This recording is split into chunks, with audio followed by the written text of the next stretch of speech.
Hi, everybody, and this is Mike, and welcome to a little Friday night Numenera.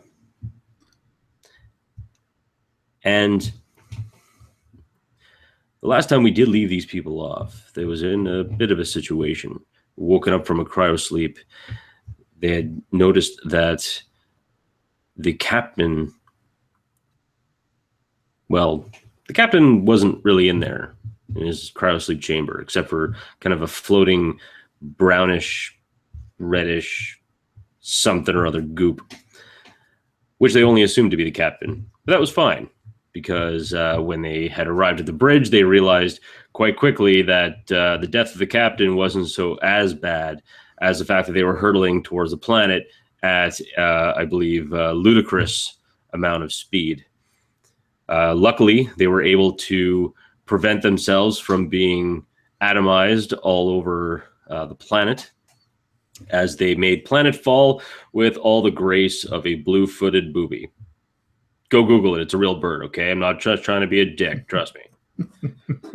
So upon landing on the planet, kicking open the airlock, they realized that the air was breathable.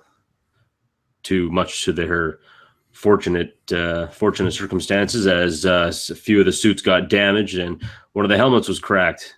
Kind of didn't want to tell James that and kind of let him go carry on with it. But I figure, what the hey, I'd be a nice person, seeing as how he has to have my back in Overwatch.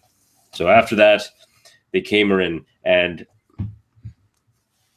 Anders heard a scream emanating from the woods. Running towards this scream, he saw a young girl up in a tree trying to keep herself away from some thing.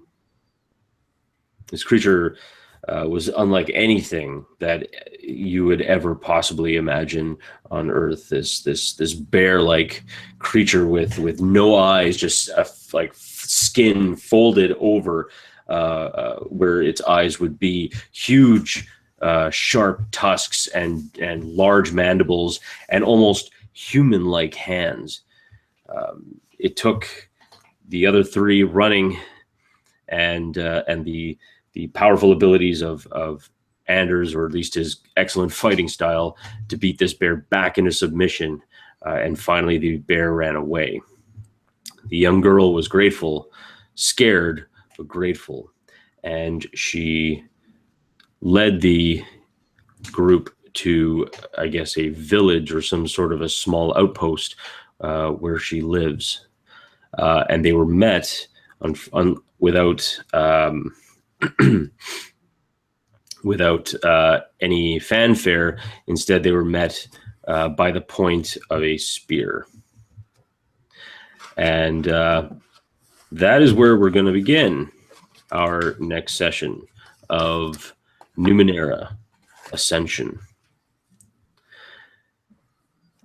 To the trained eye, the small fins of metal just begin to click and move, almost undulate up to around whirring servos. These servos, of course, are attached to, or at least have much larger fins of metal that kind of hook and turn and flex and pulling back. You see that this is actually part of a steel or some other type of metal representation of a vertebra that is attached to another and another and another, and as it goes up, it is attached to this very biological, very human, maybe, face.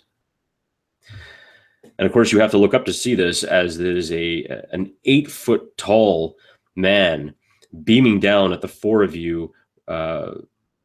This young girl that you have saved, staring up at him in a mixture of both fear and kind of sadness.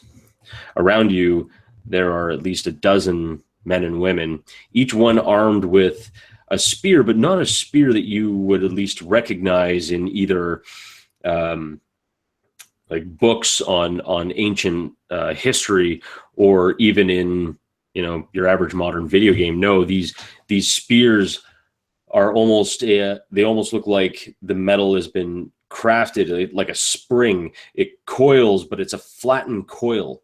And judging by the shape of this spear, you realize that if anyone were to catch the business end of this thing, it would leave massive grieving injuries that would just cause untold amounts of damage to the body. This extremely large man leans over you, staring at you. Tramahara Jampuramatir.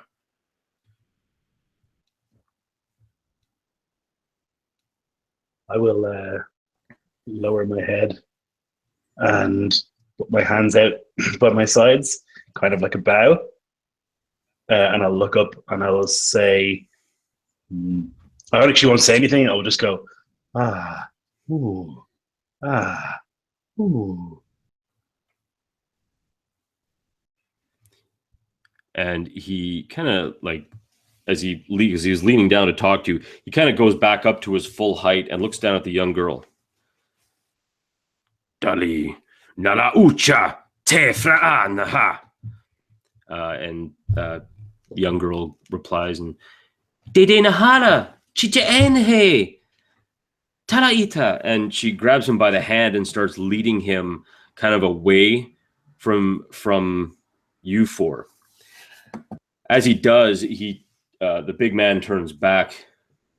Toro Sheira, and you see the group of men and women kind of like encircle around you and kind of draw their spears and rest them on their shields. These kind of like, fair size 5-foot spears, but resting them on there, kind of almost daring you to make a move.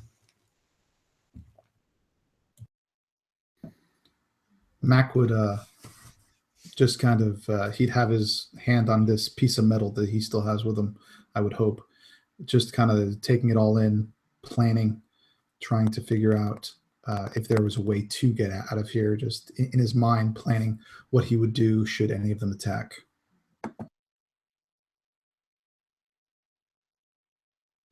And I'm going to kind of mix posture, but not the weird noises that he made.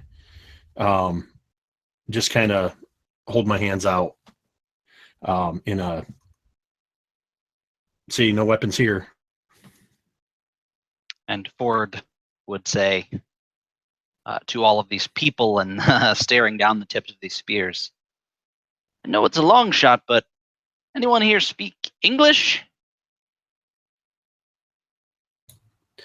They kind of look at each other, some of these people that you're kind of speaking at rather than, entirely to. They look at each other and then they look back at you with like this kind of like angered intent. You can see over in the distance the man and the young girl, talking. She is talking very animatedly, while waving her hands and kind of pointing it at you four, and then kind of like just in almost an exasperation, she just kind of like throws her hands to the side and just stares up at him. Excuse me. And the big man, he just kind of he crosses his arms and he looks down and he looks over at the four of you. He looks back down at her. And he calls out to the group, Toromapeha! Jena Chie! And he begins to walk. The group of people now, kind of some that are standing between you and the front gates kind of part, and the ones behind you kind of like, they don't prod you per se, but they kind of start herding you into that location. And as we move, Mac would have, he realizes that he's good at combat, he's good at fighting, he's good at keeping people safe, but he knows he's not the sharpest knife in the drawer. And after hearing one of the higher ranking members say, hey, do you speak English? As he's kind of being pushed forward, he's speaking slowly as if to a child. And he's like, do you speak English? As much as he can. Because that always works. Talking to someone who doesn't speak English, you just talk to them louder.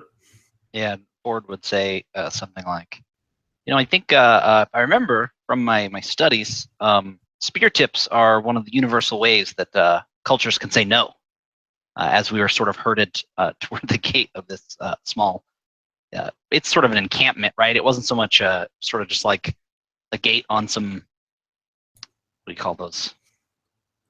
Like a small wall, something like that. Yeah, it's basically imagine it to be, palisades is the word I was trying to come yeah, up with. okay, yeah. So exactly, it's a gate that's kind of linked up to a palisade. If anyone studying medieval history would have heard of something called a motte and bailey, it is very much similar to that, where you have a small ring which kind of encompasses a village, and then kind of a little a hallway or like a corridor between two palisades into a slightly kind of larger circle. And that larger circle, now that you guys are like coming in, you can begin to kind of smell water, like, that nice kind of watery, like you're near a river, you're near, you smell that kind of fresh water smell is coming in as soon as you hit the gates. And as you walk into the gates, you see various people kind of moving, left and right, and a lot of them are kind of like looking at you. But what's interesting, though, is that while these people seem to be dressed in kind of from at least the time period that they're at, indicating like maybe, mid-late Bronze Age, possibly even early Iron Age or to mid Iron Age, kind of in that area, it seems to be, okay. But yet some of them, you can actually see a floating, like one of them has a floating sphere beside them. It's just floating.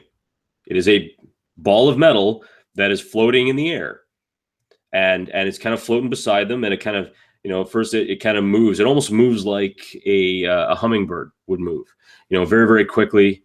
And then it would zip to the other side, and then it would zip again.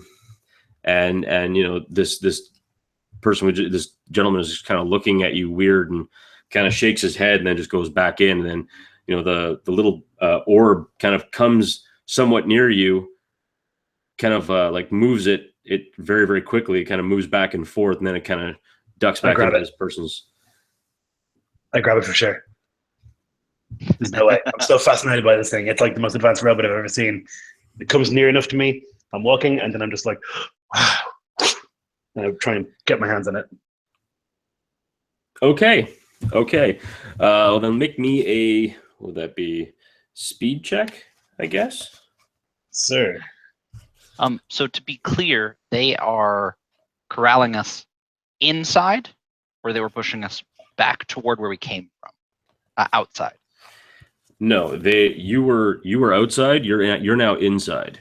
Gotcha. Okay, I thought we were inside. Oh man, he nailed it. Look at that. That's a 20 on Dice Stream. Very nice. I've got it. I nailed it. But now comes the best part about being a GM. But what's your modifier on top of that? There's no modifier in this game. There actually is, because you can have a difficulty of 10, which would technically be you need to roll a 30. Yeah, I didn't spend any effort or anything. I just got a 20. You just managed to, like, your hand just moves fast. Like you didn't even know your hand could move that fast. Just and it kind of moves around. It begins to kind of move around in your hand as you're looking at it, and you're trying to hold on to it as much as you can. It just seems to be an orb. But what's even more strange is that it's an orb that's made out of a bit of metal, but mostly wood. It's mostly a wooden sphere with a little bit of metal. You can kind of see like what looks to be like small, either aluminum or some other type of small metal wiring that's almost embedded into the wood as it kind of moves around. And then periodically, as you're holding onto it, you can see tiny lights kind of zipping through this what could be, I don't know, circuitry or organics, or you don't even know what. Right. The first thing I would do, like when I grab it and look at it, I would kind of, with a trained eye, just like look for how it's floating, like what the power source is. Is it like, a combustion engine like we would use to some extent? Is it like a jet or something? And I guess there's no heat, so I'm just like totally befuddled by this. And as you kind of grab this thing, you get kind of this kind of feeling that someone's kind of staring directly at you, and it is someone with one of the spears. They kind of wave the spear kind of like close to your head, like just kind of bringing it this way, and they're looking at you. And they look down at the sphere in your hand, and they look back up at you. I'll look at the sphere and then up at them, and then I'll smile and shrug my shoulders, and then I'll let it go. Yeah, and as you let it go, it shoots off. It shoots off, and it kind of like bumps against you, like it kind of in a, I'll do you for that. But it's not like hard enough to like really like hurt you. It's just like a taps off you and kind of like zips back into that abode.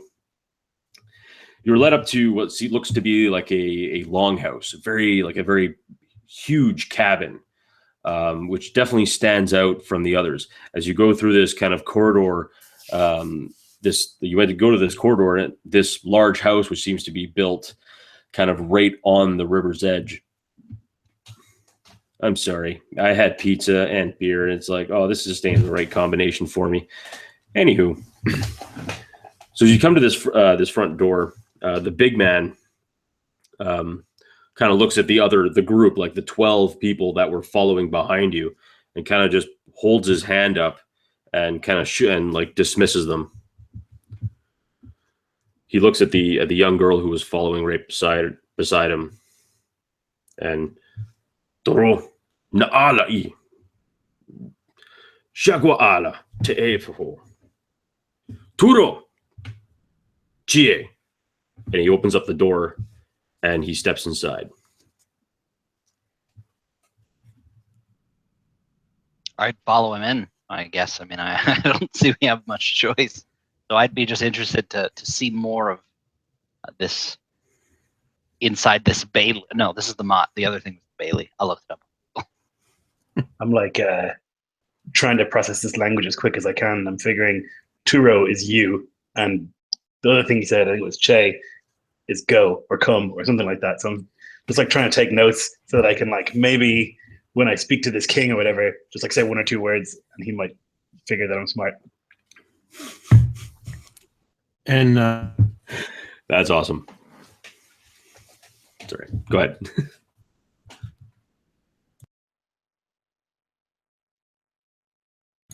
No, Jake.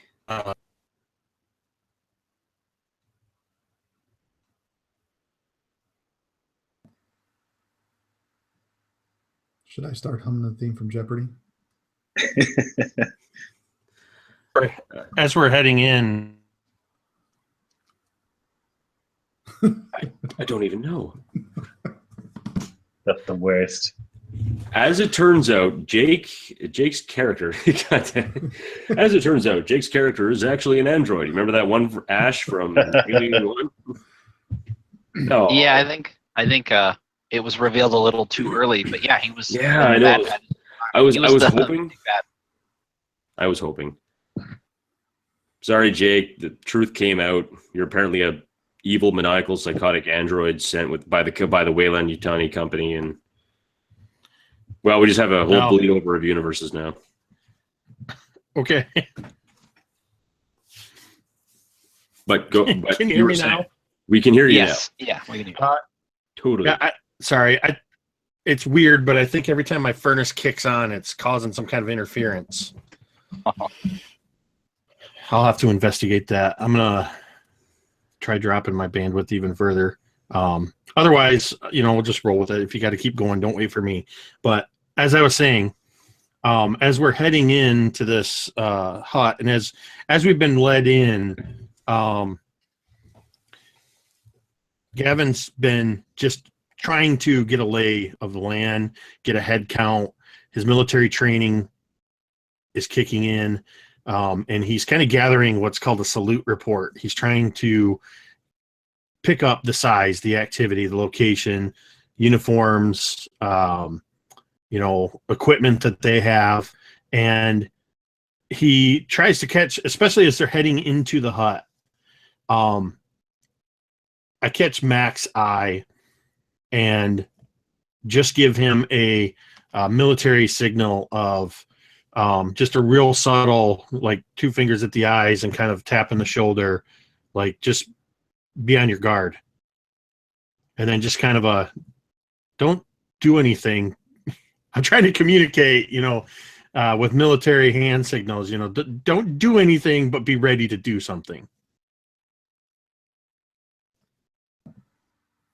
I think that would be pretty obvious. I think Mac would be the last person in, just like Jake said, just kind of get the lay of the land, watching where everybody is, and looking around the outside in case we do have to make a break for it or something, just trying to be prepared. As we're walking in, the big guy in front, I would tap him on the shoulder and I would put my hand on my chest and I would say, Zeke. And then I would say, Turo, and point at him. He looks at you. He kind of looks down at you, and he chuckles a bit. Gurak. And I'll nod and smile. So as you walk in, you see what seems to be like a very nice looking kind of a long hall. You do see quite a few like long tables, as you would. You see, but instead of, I guess, what would be kind of like a classic culture stereotype that would utilize this type of thing, you don't actually see like any raised head table or raised platform. All you see is just these rows of tables, and there are heads all around, of creatures that you've never seen, except for the one. You do see one of these bears, these large bear creatures, except the head of this thing is like probably 2 to 3 times the size of the creature you encountered. Like the thing is just big. And it's tusks. It's these huge tusks have to be probably at least about 4 feet long. That's how, just to give you a general size of this massive creature that you had encountered. This is probably an adult of that type. You see a strange looking creature that actually doesn't really, it's a head, but it's not a head. It seems to be some sort of strange skin that's been kind of stretched over this, what looks to be kind of like a glass orb. And there are like small flecks that seems to be like also attached to this orb. You also see what looks to be some type of a skull-like head, but it's not quite. And there's like kind of like almost like a string that's either attached to the back and it's hanging down onto this like massive body, this massive almost like plant fibrous type body, and it's just kind of, again, just hanging there. He leads you to one of the tables. He kind of points to the 4 chairs across from the one that he has grabbed and sat down.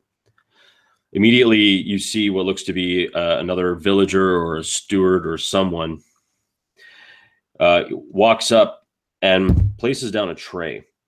There are 5 cups and what looks to be a pitcher. And he sets the pitcher down and like puts the 4 cups out in front of you, and the 5th cup to him. Strangely enough, though, the pitcher itself, which looks to be a very beautiful porcelain pitcher. No, Drake, he's the 5th guy. because there's 5 of you, and there's 5. Mike, don't pay any attention to the chat. I'm making a joke. Oh, Sorry. no, that's okay. It's okay. I'm usually used to funny jokes. That's okay. Sorry, shots fired. Cold. Anyway, so but the strange thing about this porcelain decanter is normally the spout is actually a pair of lips, and it's a mouth, but it's closed. Like, so there's no opening, there's no spout to, like, where does the water go? And it's sitting there. He grabs your cup, Zeke. He sets it down, and as he grabs the pitcher, as he begins to pour the whatever it is in there into there, you see the lips part. The mouth actually opens, revealing what looks to be like teeth and a tongue that just kind of lolls out. And this liquid, it starts off as what looks to be like nice, cool water. And as it hits the cup, it begins to kind of swirl and change like kind of color into this kind of like a greenish kind of a color, like nothing like not a dark green, but just kind of like this nice, like kind of a like lime Kool-Aid. Remember that crap? Yeah, that basically that color as it pours in. So it's pouring out clear. As soon as it hits the cup, it's basically like looks like lime Kool-Aid, and he passes it back to you. And again, he does the same for all of you, and he pours.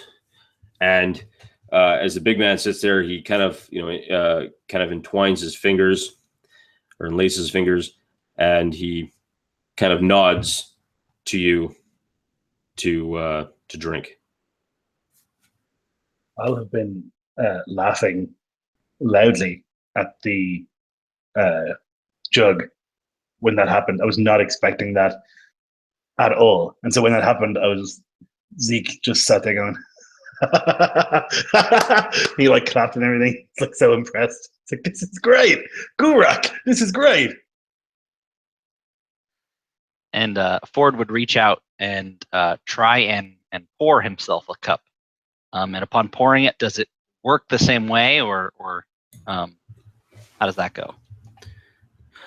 Well, he does grab each one of your cups, but if you want to stop him and pour your own, he'll just kind of set it down and just kind of nod his head. He look at you kind of a little quizzingly, but he's like, oh, okay. Yeah, I would give it a try.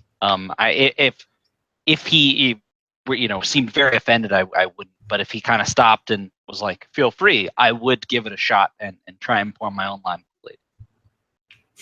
Sure. And as you pour it, same thing. The like every time he would stop pouring, every time he'd like bring it back, the mouth would close. And keep in mind, this looks and feels exactly like porcelain or very fine clay. The fact that it's moving and it's made of clay is the kind of thing you only read about in like books and comics and see on movies and episodes of Supernatural or whatnot have you. I would probably pour a little bit and then stop, and the mouth would close, and I'd pour and I'd look over at Zeke, kind of like, because he's really just getting a kick out of this, and so I'd pour. I'd kind of be messing with it, and then my cup would eventually be full, so I guess I'd put it down. I'm not sure if I wanted to drink it yet. And Gurak, as his now his name now is known, kind of looks at you and just he goes and he grabs he'll grab yours, Gavin, next. Do you allow him, or do you even want to drink it, or? Yeah, I let him pour me the glass, and I kind of at the same time he's kind of shaking his head at Zeke and Ford. I kind of look at him and shrug, like, what are you gonna do? And goddamn kids. I take my glass of green, look at it a second, and then just hold it up to him in kind of like a salute, tap it on the table, What does it taste like? Interesting. You just drink it right away. Sure. Okay. I hope I didn't break protocol. Oh, well, real quick, I forgot if it was you or if it was Drake that was crazy when we took our masks or our helmets off. Who was it that brought that up? Didn't someone bring that up? Well, I mean, That was Or am I just thinking the movie Galaxy Quest?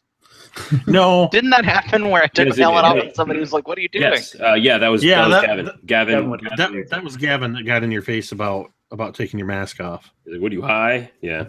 Well, You know- because basically, it would sort of be like, like what? I shouldn't take my mask off, but you're just gonna chug this lime Kool-Aid from the magic jug. Like what? I would just give him a look.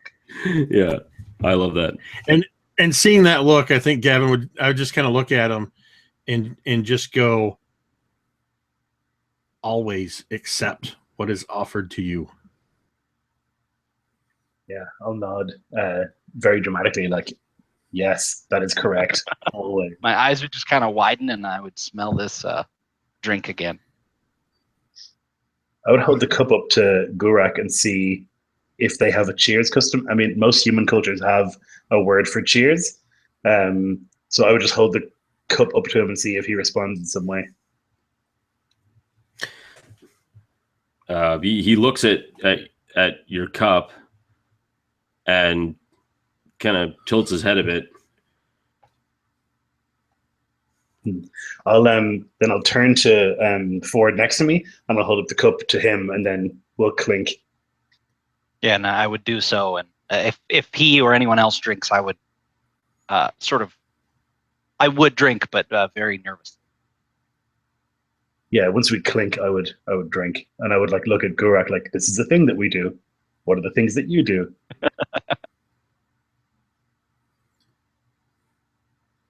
I think seeing Gavin just kind of down this, Mac wouldn't want to be outdone, so he would quickly snatch it up and just down it in a gulp, slam it back down on the table, and reach to refill it. Just trying to kind of one up Jake. As you go to try and refill it, he puts his hand out and kind of holds your hand, like arm steady, like, no, you get one. So he kind of pulls the decanter away, and he grabs his cup and he sets it back down. And if any of you are thinking, that's right, he did not drink anything out of his cup. He tenses fingers. Now, this liquid that you taste, at first it almost tastes like kind of a light green tea, like nothing but. So like with a little bit of like a hint of jasmine and different, these different kind of aromatic flowers. And it does taste very interesting. Nothing that you've ever tasted before. But then as you drink it, like it rapidly gets very, very cold.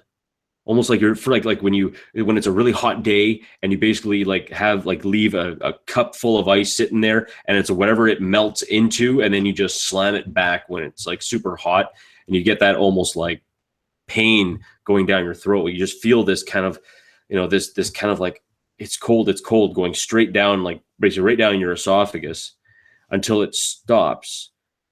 But it seems to stop just before your stomach, and then this cold just kind of like goes straight up to your head, and you kind of get this mixed feeling of that time that you wanted to remember something so damn badly that you were about to look it up, and then you're about to look it up and then you remember it.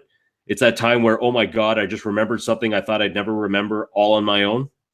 It's like that feeling, but mixed with a headache. So all of a sudden you just get this like, oh my God, I understand everything, but ow, ow, ow. Like it's just this like definite searing pain.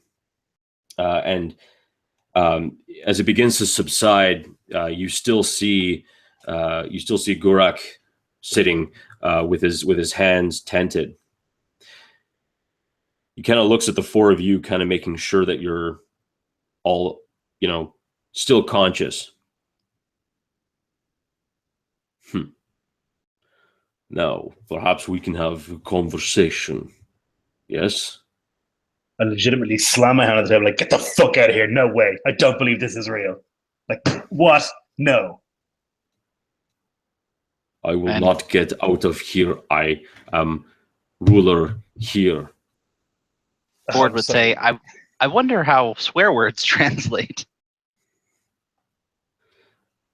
Yeah, sorry, Gorak. It's an expression of disbelief.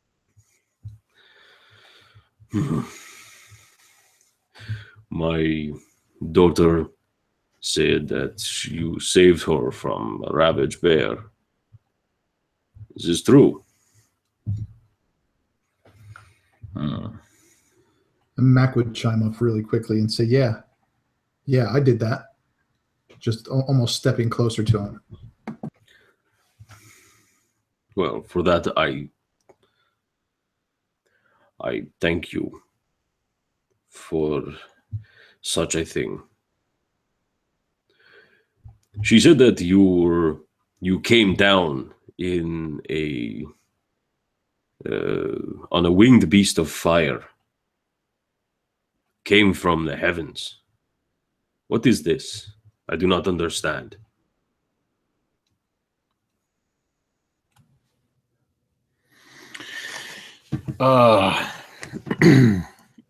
Yeah, that winged beast of fire was our transportation. It's called a ship.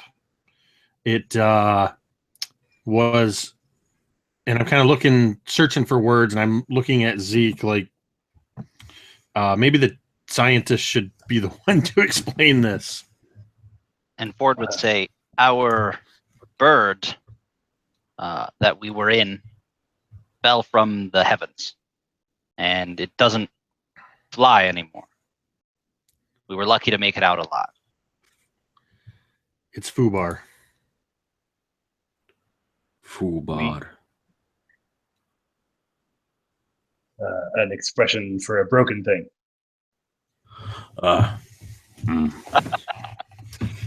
Yes. We came from above the clouds, Gorak. Near the iron winds. Beyond even those.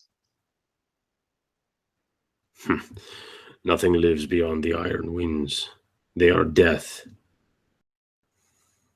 And I look at him and I like pinch my cheek. We do. We did. Then you must be very powerful creatures, then. But I wish to have you here so you can understand me and people here in the world, the ninth world.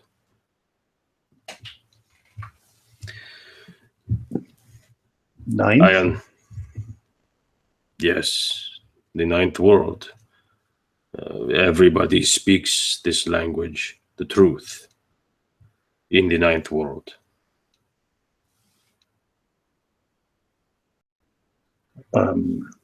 Where is the eighth world? Is it a light in the sky? No, this was the eighth world. Now it is ninth world. And looking at the drink while this is happening and not wanting to feel the weird feeling he had before, still probably having a headache, Ford would say, does this stuff wear off? Will we need to drink anymore? No. It is in you now. You understand the truth. And with that, Ford would push his still mostly full cup away from him, kind of happily. Now, for rescuing my daughter, I wish to reward you. You You are you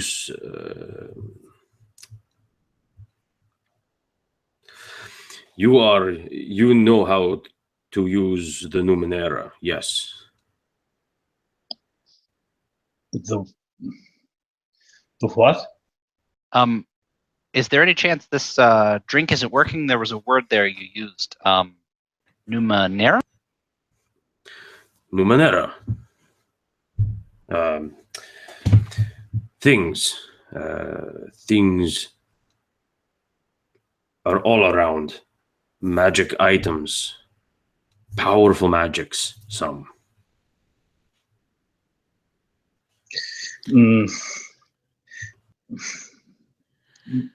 Magic. I think similar to the bird that we landed in. Would you think that's a Numenera? Yes, of course, it's Numenera. What about the and he would look to Zeke, the orb that you assaulted outside? Numenera? The floating orb. Ah. Yes, that is Numenera. And he also points to his own neck, Numenera,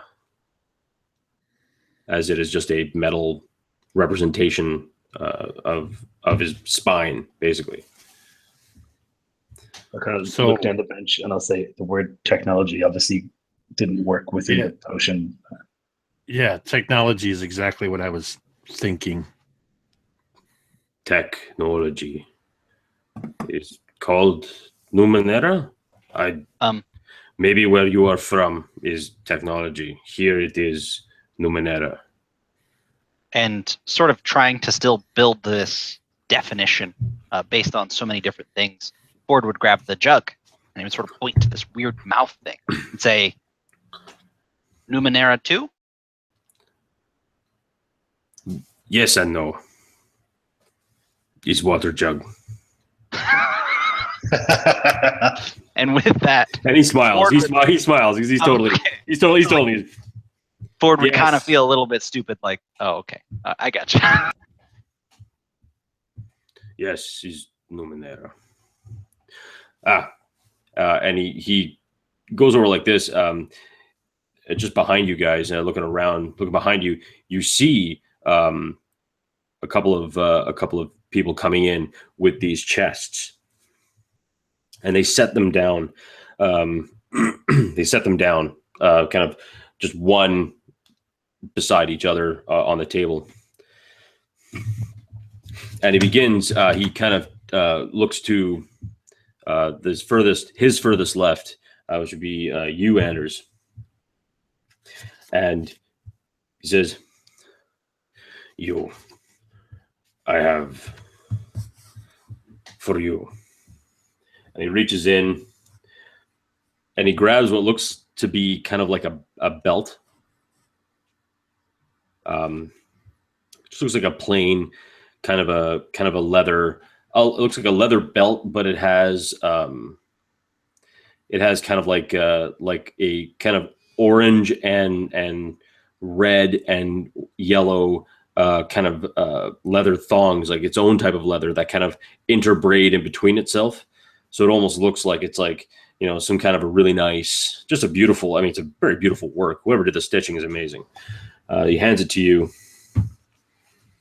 And he goes, and he reaches in and he grabs what looks to be, have you ever, just out of game for a second, have you ever seen what Damascus steel looks like? Yes, I watch a show called Forged in Fire. Excellent. Such a good show. It's such an awesome show. Anyway, it basically pulls out this spike. It looks like a huge, basically looks like a stake almost. That like about at least good 2 inches in diameter, and it looks like it's made out of Damascus steel. Like this, it's just curving around itself, curling, and just like this beautiful watered rippled. And he hands it to you. And he says, "And for you." Oh, and yes, here. And then he puts down like kind of a small box. It almost looks like a wedding ring. kind of a wedding ring box, but just slightly larger. I think Mac would, he would kind of reach up because this guy's so much taller. He would reach up and take this blade, and once he took it, he would just kind of look a little confused, but just nod. And he'd take a step back, and he would take that blade and just kind of, flip it around a little bit, kind of get the weight. And as it felt pretty comfortable in his hand, he would again look up and just nod and say, just like, thank you, and just step back. Obviously there's more stuff for the other guys. Yeah. And this spike, like as you're waving it around, his eyes grow wide for a sec and kind of grabs your hand and he says, no, you will know when to do that. Not here, not now. And then he moves on. He looks at Jake. Jake, the first thing he grabs you, he very carefully pulls out this ceramic kind of clay-shaped egg. This egg-shaped piece of clay. It looks like a perfect egg, but then on the outside of it, you see what appears to be either cuneiform or some type of hieroglyphics. Maybe it's some type of writing that, even though you can now speak and, just a metagame, read truth. Because I didn't want to waste time with you guys having to like, gosh, do I get a newspaper? Do I not get a newspaper? I was going to ask for a book to see.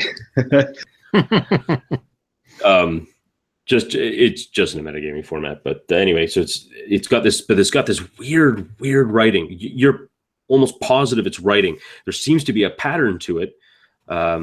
Because, like, given your time with like ancient communication studies, like Morse code and whatnot, you would know, like, this is a pattern. It's not a pretty design. On the top, you see what looks to be a black, kind of like a black bit of steel on top. And you tell he's handing it to you like with both hands very gently, even though it looks almost like a robin's egg in his hands, as at least a chicken or a turkey egg as he's passing it to you. This is very powerful. Use it wisely. Be careful. And he gives it to you. I would take it from him with both hands and keeping my thumbs away from that bit of black steel on the top, as I'd kind of just bring it down, like, and just, I'm not entirely sure whether I should stick this thing in a pocket or not yet. So I'm just kind of holding it like this, looking at these hieroglyphics and looking to see if there's more or if he's giving something to somebody else. I would look at him and the way you treated it and the way you described it, now the way he's holding it, I would say to Gurok, is that going to blow us up? Boom. Ford can't seem to keep it in his head that there's a translation going on. Only if you are not careful. Then not boom, but squish. Then he passes something to you, Jake, that is seems very familiar, at least to you, Zeke. You see a small wooden and metal orb with what looks to be aluminum or some type of like flattened wiring moving across it. As he kind of holds it and rolls it in his hand, he kind of throws it up and then kind of taps it, and it kind of comes up and kind of hovers around and goes right to you, Gavin, and just kind of like goes around you. And you can see as you're standing there, it begins to actually start mending any rips and tears in your clothing. And in anything part of your uniform, begins like just quickly like zipping around you. You only know it's there probably because Zeke is like following it like a kitten with a red laser pointer. So I mean, he's just like. So I mean, he's just like he's mesmerized. When you might want to. when that was going down early, that's when my internet was all choppy. So I missed how big this is. Are we talking like softball, dodgeball? We're talking about just a standard baseball, or if I was to translate that into Irish, a hurling ball. Huh? See? Yeah, I know stuff about your people. It's called a flippy. You know what? Screw you, man. I tried. Okay. It's called a what? I shall call it Wilson. A Sleothar? Slither. Huh. It's just Irish. That's fair. I'm just wondering exactly. That's where they must have stolen it for Quidditch. Bitch. Oh, So, good call. It all makes so sense now. So the next up he comes to is Ford.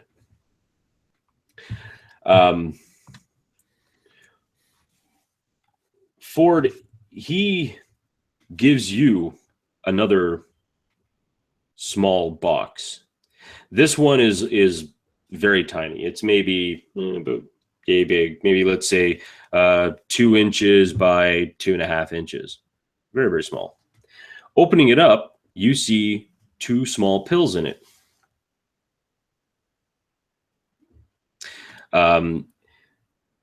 There's no labeling, there's no writing, there's nothing on it.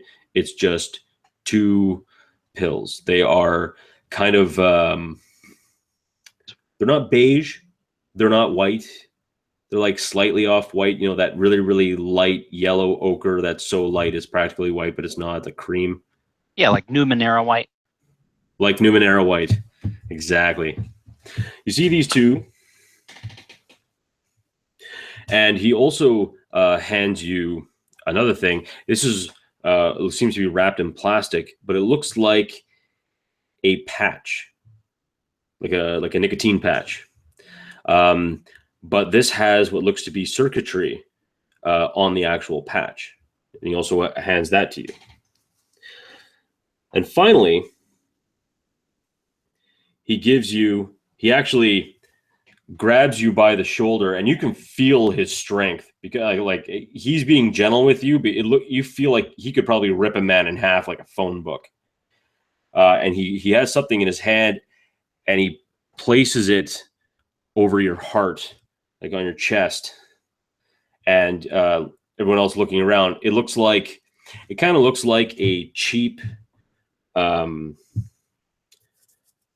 what's the yellow gem? It's that yellow starts with a T. Topaz. Thank you, sir. It just looks like a cheap kind of costume jewelry topaz. You know, like something that's like, oh man, that's so garish and like plasticky, it's silly. So it just kind of stays there, and it doesn't seem to, like, if you were to try and take it off, it just seems like it's on there. You don't even know how it's staying on there. Like there's no pin, there's no adhesive. You didn't breathe on it or lick it or spit on it and kind of stick it on there. Like it's just, it just places it on there and it's on there. Also, you seem to kind of feel this kind of resonant hum on, like, kind of wash over you for a second and then stop. And finally, he hands you this weird looking little thing, like a little eyeglass, and a little eyeglass repair screwdriver, those little tiny things, except it's got like a little pick on the end, and he hands that to you. And he moves on to last, but certainly most excitedly not least, moves on to Zeke. And before he moves on, or as he's moving on, I would say thank you. And pocket these things and look down at this cheap topaz. He looks. You are welcome. Now you, my friend, who tried to pick up our language. Truth. Yours was terrible, but that is okay. Now we can speak. This is good. Here. And he reaches in and he hands you like 2 glass cubes that are like, you know, those like slightly larger D6s you can get. Okay, so think of those that sized, made of kind of glass, but like a bit of like, it seems like there's like smoke kind of floating around inside the cubes, or at least in one of them. The other one is just kind of still.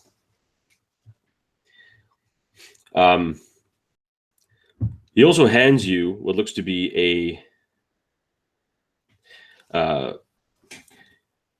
he hands you one that's he hands you a wristband, and with like this wristband, it just kind of seems like just a standard metal thing, and it's got just kind of like a very nice metallic design over top, like that goes over top here there. And he also gives you a set of gloves, but these gloves are kind of odd.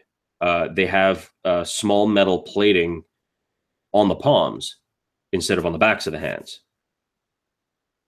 which is kind of odd. And then finally, he gives you a small rod. Shut up. Sorry, I'm just gonna say that shut up to all of you because someone's gonna say something silly in chat. I know this for a fact. Exactly. So he gives you this, like it's like basically it's like a pencil, essentially. Like it's really, really tiny. And it has a small button on the end of it.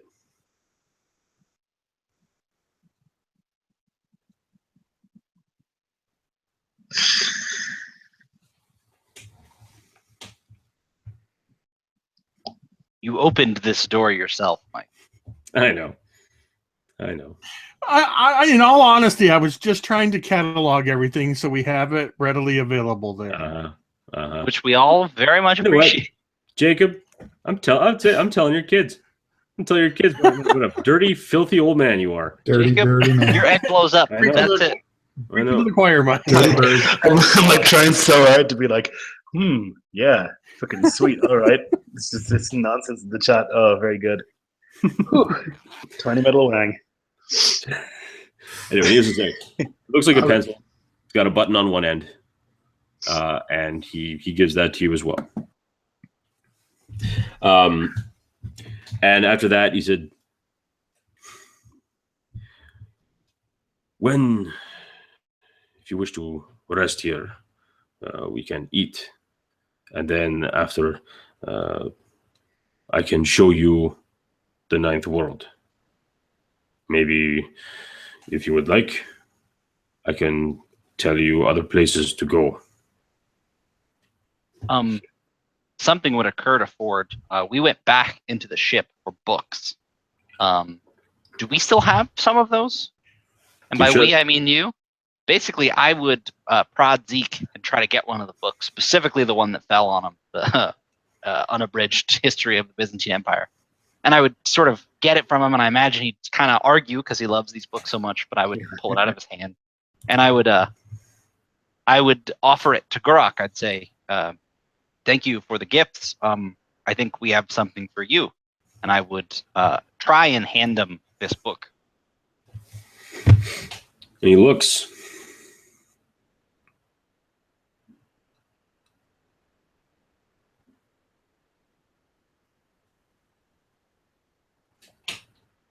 He's kind of looking back and forth with this thing, and he kind of opens it up,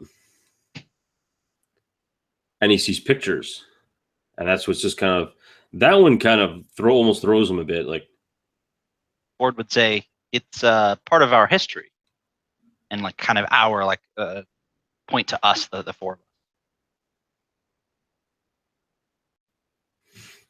us. And opening, like thumbing through.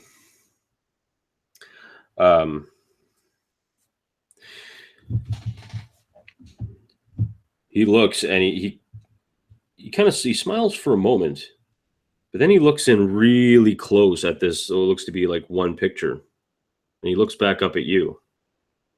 And he looks down again at this picture.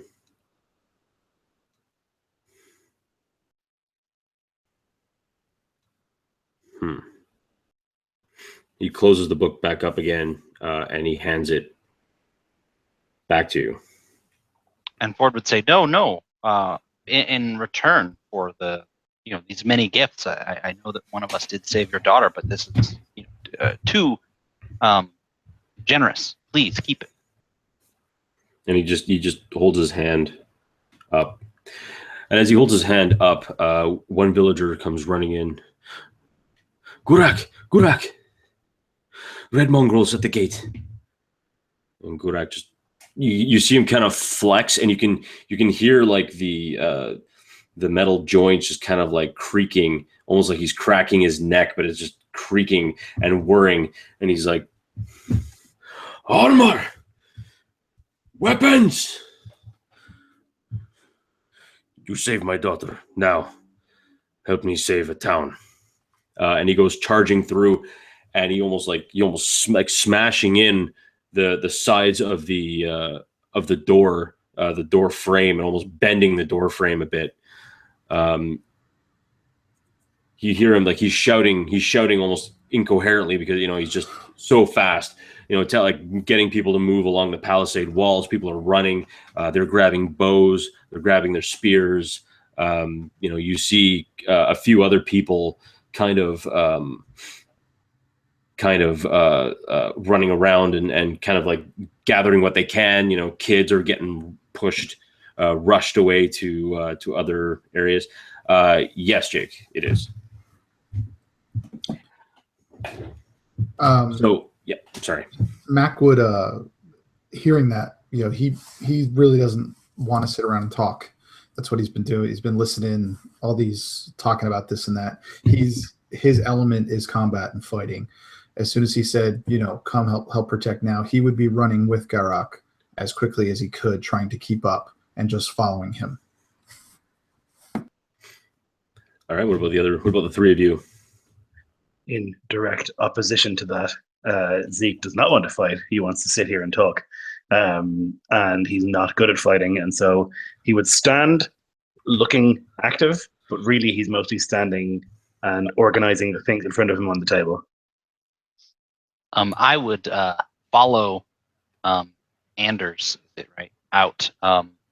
Sorry, Mac. Yeah, I would follow Mac out and sort of follow to the armory. I mean, I think, like you said, I think there's a bunch of people going one place, and I would probably try and procure a weapon, but I would have no real intention to wade into the thick of it. I would sort of do a little bit more than what Zeke is doing. Like, oh yeah, I'm helping. Look, I got a bow or something that can be fired from far away over here. And you are given a spear.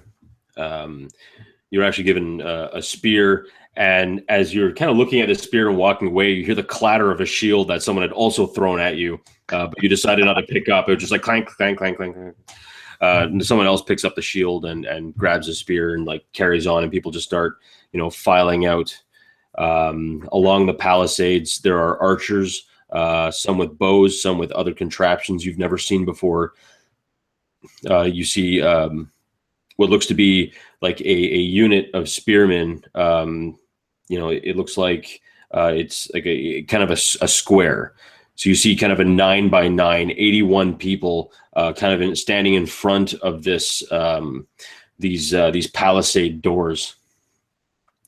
The doors shut, and as if you're following Anders, if you're following Gurak he goes up the stairs to the top of the parapet on top of the wall, basically over the gate. Would you be following him there, or are you gonna kind of hold back? I would remain as close to Garak as I could, keeping up, just trying to show him that I can keep up as well as possible. Unless he told me otherwise. Sure. Yeah, no, he follows you, or you follow him, excuse me, and He stands standing at the parapet, or at least on the gate wall, looking down. You see a lot of people. You see at least 100. Maybe even like 12 dozen spread out over basically two like big blocks of I don't know why can't I do math right now? Yeah, no. I'm just trying to do math. Soldiers, I didn't realize you were. Yeah. Yeah, it would be like you'd be soldiers, but I mean they're not really. They're more in like two clumps of rabbles. So, so they're just kind of like sitting there like yelling and kind of whooping and everything else, and they're shaking swords and whatnot have you. You see some archers in and amongst, kind of like spaced out in amongst the group. You also see someone kind of like walking down the center, or not walking actually, but rather riding. And this person is riding some sort of a creature that you've never seen before, which is not surprising, but it almost looks like it has 4 legs, kind of, but it seems like it might have like 2 prodigious arms. Thank you. 2 vestigial arms kind of like just hanging there limply. This thing kind of looks like if a giraffe got funky with a horse and an elephant, and something weird just happened, and you don't even want to talk about it ever. It kind of looks like that. So I mean, it's got this kind of strange looking thing, but its head is this kind of almost like diamond shaped, and it has these this maw of teeth, of incredibly sharp teeth, and it roars back, and you see it's actually a woman on top of this creature, and she kind of calls up, "Gorak, it's time for you to cede this place to us, red mongrels. You will surrender, and your people will either be sold or killed. Give it up."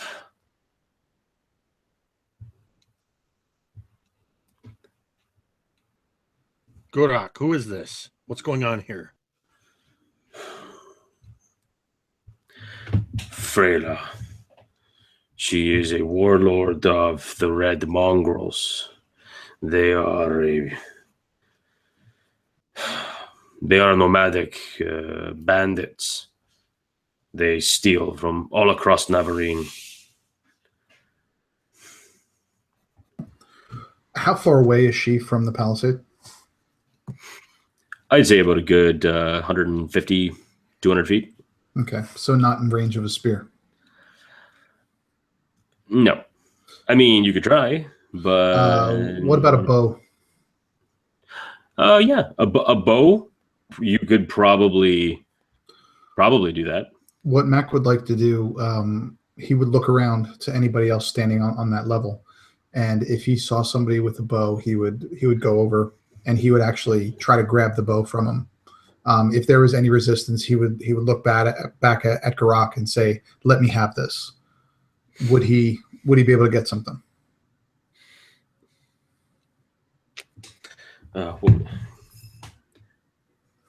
I am inept with any pleasant social interaction. So, we've noticed. Your character is definitely. No. The character, not him. He's playing the character beautifully. Oh, you guys got to be jerks. I expect nothing less. Fair enough. As far as that, I guess make some type of an intelligence check, but it'll definitely be a much higher difficulty. Okay. You need to at least roll an 18 or higher to be able to get a bow from someone, much less grab a bow and talk Garak into giving you a bow so you can shoot at the warlord with, a bunch of guys ready to, Well, that didn't work out. Roll an 11. Oh, All right. if any of you who didn't forget your dice have your physical dice there, you can roll your physical dice if you so desire. I didn't forget them. I just You don't want Jake to feel bad, right? Oh, Jake's got him now. Oh, look at that! I forgot Whoa! mine. Well, No, Lloyd, you're a terrible person, but of course you broke roll 20, so or not roll 20. You broke the dice, and oh my god, look at that! That's a ton of dice. Can I ask? bag of holding of dice. Oh wow! Jesus. Sorry, can you ask? Yeah. Can I ask Gurak? Do your people have gods? Do the Red Mongols have gods? Everyone has gods. Where do your gods live? Above the clouds?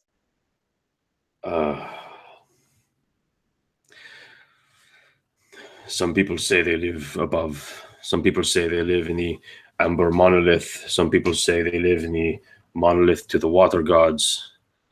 And as he points, as you guys look, because now that you're on the parapet, you're high enough.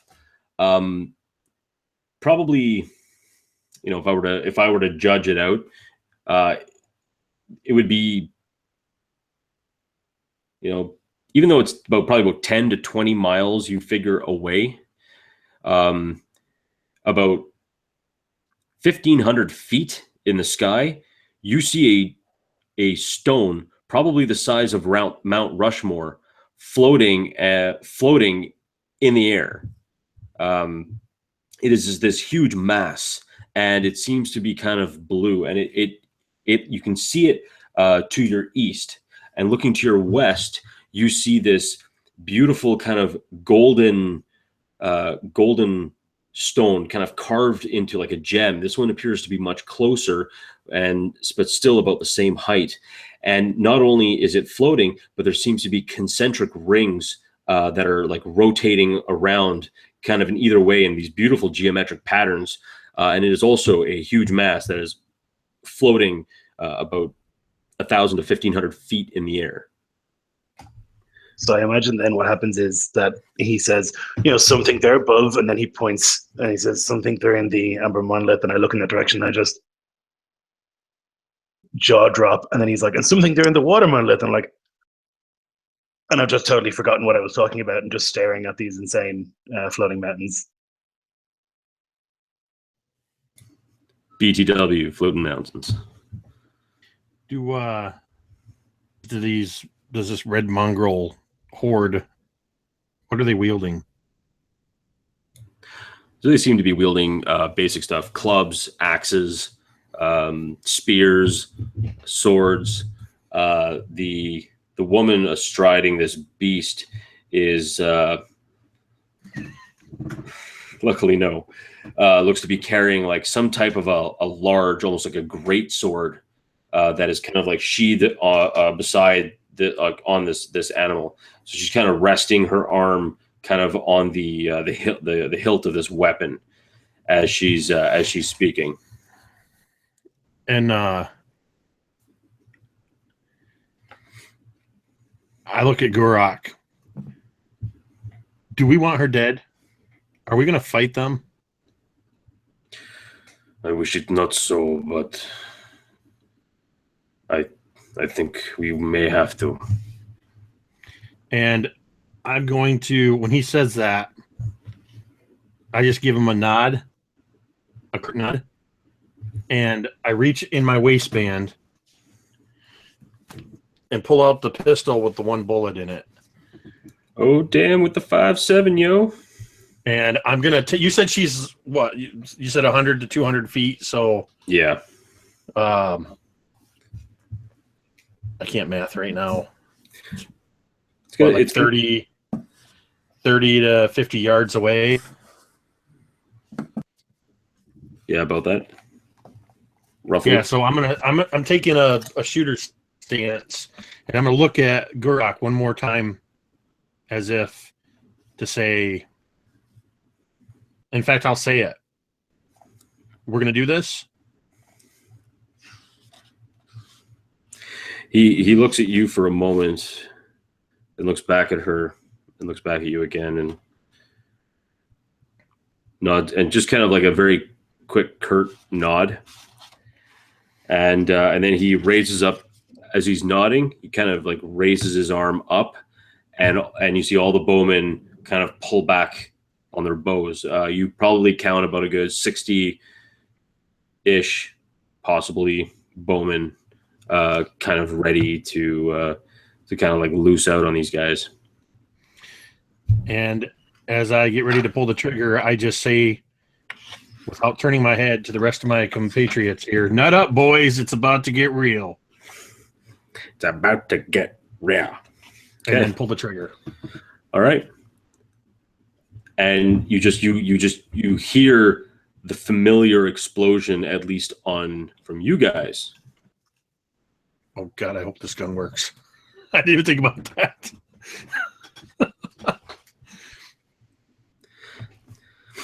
So you hear the explosion.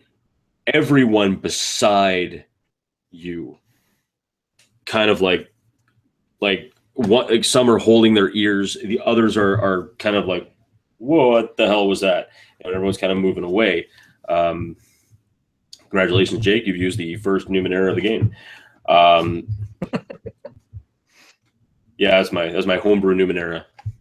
So you see this bullet, almost like in slow motion. You see the rifling is causing the round to spin and spin and spin, and of course, as it travels along its path, it begins to spin wilder and wilder and wilder. But it looks like it's going to bang.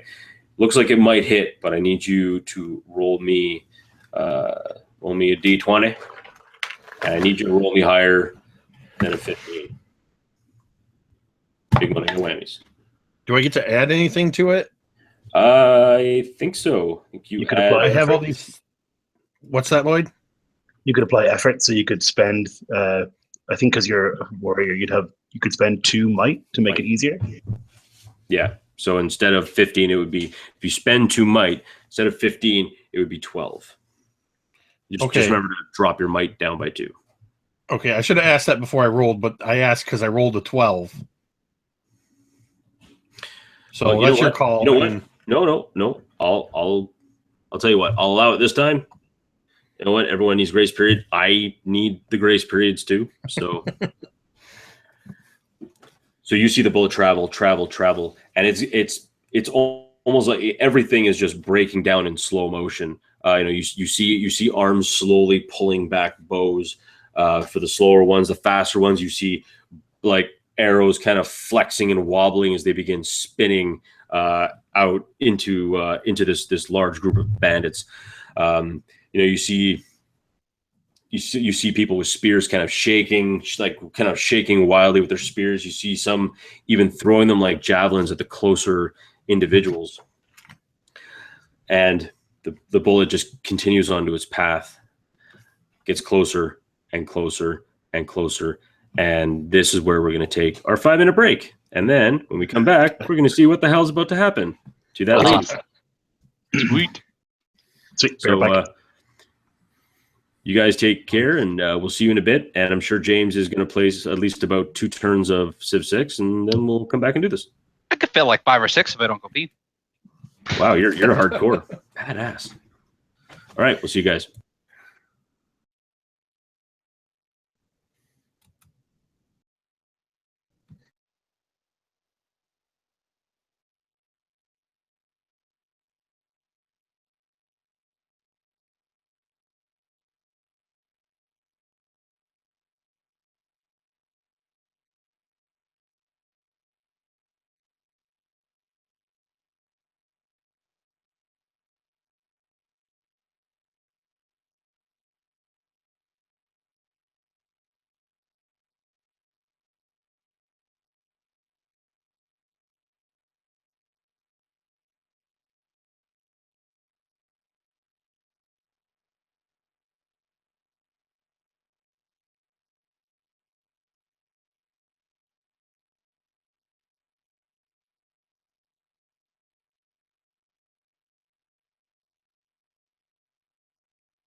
All right, I'm not playing Civilization 6, so I'm here.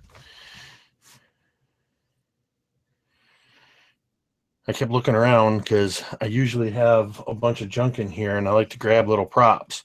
I had to get my my Numenera pistol. Oh yes, very good. That's why I was looking around when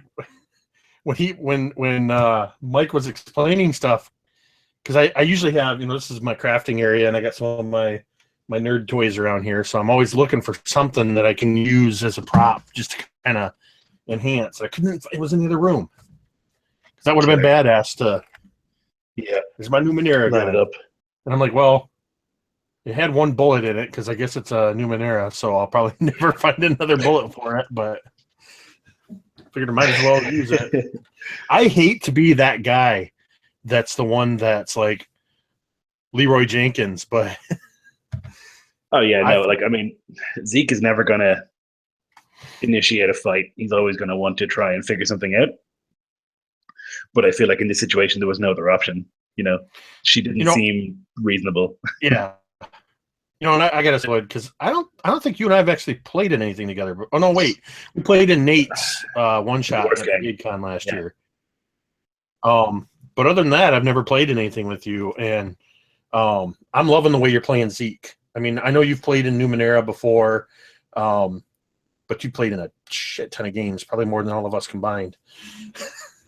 So yeah, I'm loving the way you're playing him, and I really like this this dichotomy between you got Mac, who's kind of the gung ho of the two of us, where Gavin is more seasoned and kind of wants to get the lay of the land, right, and is thinking more tactics rather than commander versus the soldier in the trenches. And then you got you and Ford that are kind of like, we're here, but when it comes to blows, we're taking the back seat to the army guys. Yeah. And same thing in the social situation. For us to kind of defer to, right. To your character's expertise, and I mean that's what I love about the fact that we're in this. I may have said this last game we played, but the fact that our characters are in a world that's completely foreign and new to us, and for the rest of us, other than you, we're in a game that's completely foreign and new to us. So it's not that much of a stretch to play trying to figure out what the heck's going on. I'm trying to have Zeke act like I think a real person would react to realizing that there's like an alien planet and also alien life and all this other weird magical shit. I'm trying to have him react like a scientist would react to that, which is just what? Right. Yeah, James, that's exactly. James, go ahead. I was just gonna say, James, you totally almost caught me playing against character.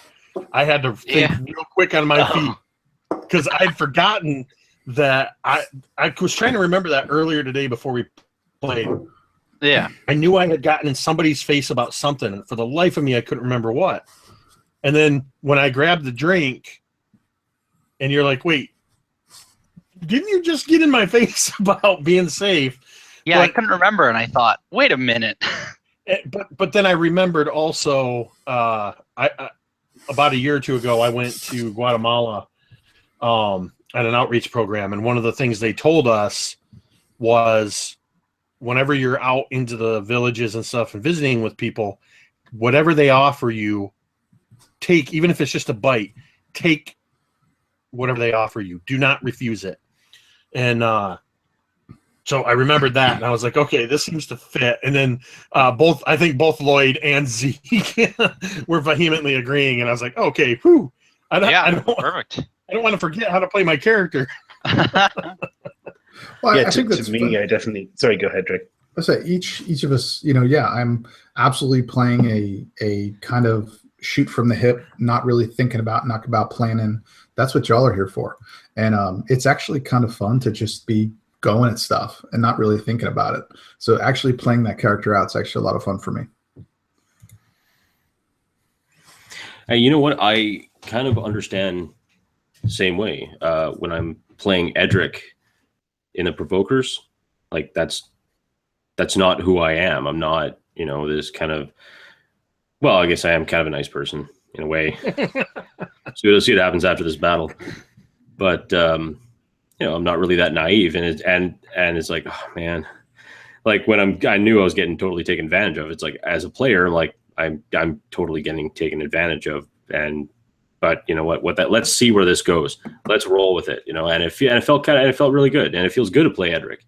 And the more I start to understand his character, the more I understand, who this individual is, just the more it's like, wow, this is actually really, really cool. Like it, you get that kind of feeling. And that's the one thing I was really incredibly happy about with you guys, is that you guys jumped right into your characters, from session 1. And it was like, wow, this is so awesome. And that's the one thing I really love about this game. That's why I love you guys as players. You guys are great. You guys really are getting into your characters, and you're just letting things just happen. Mostly not to your necessarily to your detriment, but we'll see what happens from there. So one thing just before we start, one thing I really wanted to talk about really quickly is BrigadeCon 2016. It's coming up October 29th. It is from midnight Eastern all the way to midnight Eastern, or actually, midnight Eastern at the end of Saturday. It's a 24-hour online convention that is basically a charity run for Child's Play charity. Check out brigadecon.org. It's an amazing, beautiful charity that helps children who are very, very sick to get games, and just to just to be kids. And if we can role play and play tabletop games for a cause like that, I'm totally on board. I'm very excited to be in a panel this year. I won't be running any games this year, only because I got caught a little bit too late because my own life, you just get busy. But this is definitely something I'll be watching a lot of games. I'll be definitely donating, and I'm hoping to see everyone out there this year. I think it would be great if we could keep breaking records year after year after year to donate and help kids. It's the best feeling in the world to know that some child is going to enjoy a video game, or a board game, or get a new set of dice. I mean, even if they're play tabletop gaming, you know what it's like to get that shiny new set of dice. I mean, you imagine some child, just the joy you can bring to them for just doing something so small as just donating $1, $2, $5, whatever. But it's just something you can do. It's a great feeling. So highly suggest you guys check it out. Just an NFY to that, Mike, since we kind of jumped right in.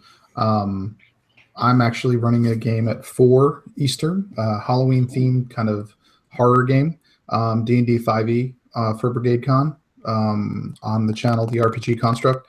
And both Jake and I are in the Tabletop Terror CJAC game at 8 p.m. So tune in for both of those. That's going to be... Yeah, that's going to be awesome. No, I was just going to say, over on Mini Terrain Domain at midnight, right at the kick of the BrigadeCon, I'll be running a 4-hour dungeon tutorial where I'll be turning this drawing of a jungle temple into a fully painted 3D terrain, and showing you how to do it with a live chat going on over the course of 4 hours. And then starting from 2 to 4, I've got a content creators panel with the likes of Black Magic Craft, artist Dan Dingman, Captain Gothnog, the Mapronomicon, and a couple others. Wow. And then I'm running the Affairs of Dragons from 4 to 8, which is 5 players all playing as adult dragons. So they're going up against something bad. And then the Copper Jackal game to wrap it all up. And the whole time, we're going to be promoting the heck out of Child's Play. I'm not going to say any more about that because, Mike, you hit every point perfectly. So, yeah, we'll be doing what we can to raise awareness and have fun. And Lloyd, I mean, last year you played in all the games, like literally all the games I think the only time you took a break was when there was like no games, or you needed to drink another Red Bull or 12. I think I either played or ran consistently throughout the last Brigade Con for the whole 24 hours. This year I won't be doing anything, unfortunately. I got an offer for a job for the weekend at a theater, which is great. And I'm pleased about it, but also I'm like, oh, I can't run my 19 games. But, you know, yeah, real life. Yeah, Hey. I'm actually so excited for Brigade Con that I am missing an exclusive screening of Pokemon the first movie on the big screen. No, we scheduled our panel, and then I found out after the fact that there was one showing in near Orlando of Pokemon the first movie at a big old movie theater. And I was really sad. $5. I was so sad to miss it, but for a good cause.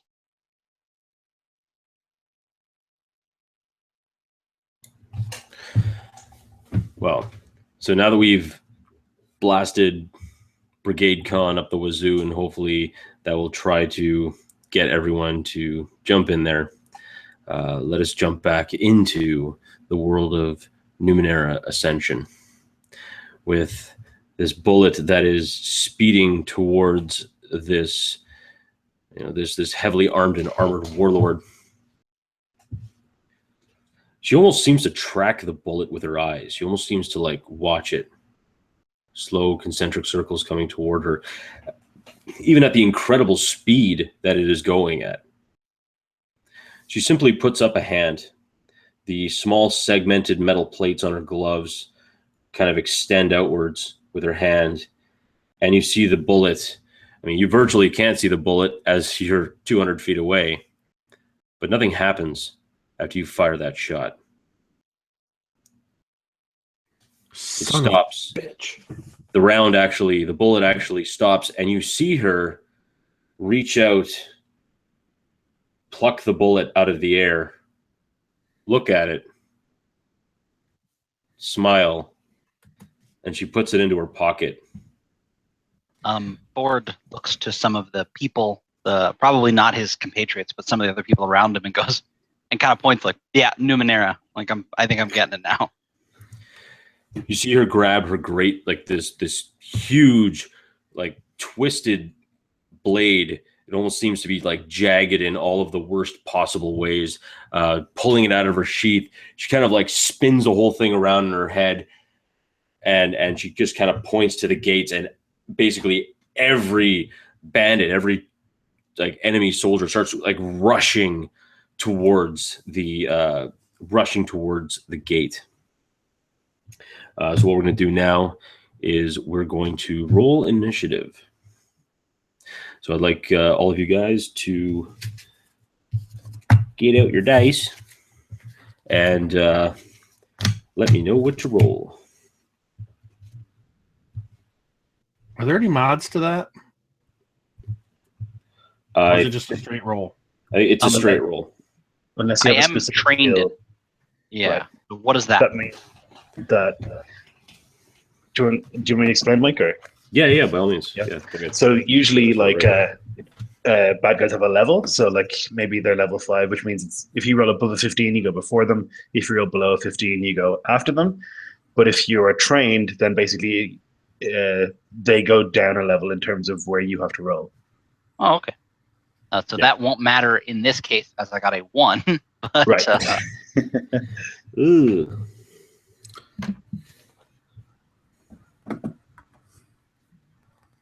Yeah, it just kind of changes. It makes it easier for you to go first. Yeah, I guess in most cases it's like it makes it more difficult or it makes it easier, but by one step, exactly. kind of all is based on that. So that's awesome. Okay, so Zeke, what do you?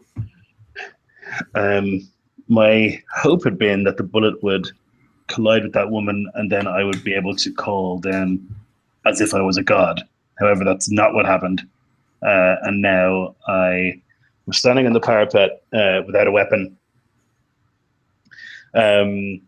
looking very nervous. And what I will do is I'll move towards the edge of the parapet, and I will just look down at my wrist, look at the approaching horde, look down at the wrist again, point my hand at them, and press the button on the wristband. Okay. So as you hold, you see this kind of like metal. It almost looks like a gyroscope as it kind of twists. So the little bands kind of curl up, and it kind of extends out into like what looks to be like kind of a very small barrel, and it kind of shoots. You see it kind of hit one individual who doesn't seem to be fazed by it, and all of a sudden the metal bands kind of like lock into place. And it expands to something about the size of, let's say, a DS screen. So it kind of unfolds and untwists, and you see a blip coming towards your position, like faster and faster and faster and faster. And that's what you see. Uh-oh. Can I see it, like, not looking at the wristband, can I see it, anything coming towards me?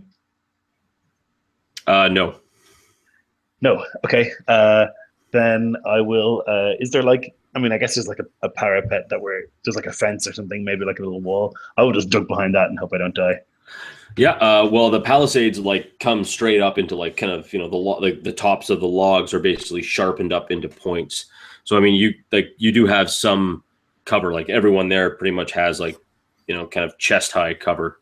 Archers are firing out and everything else.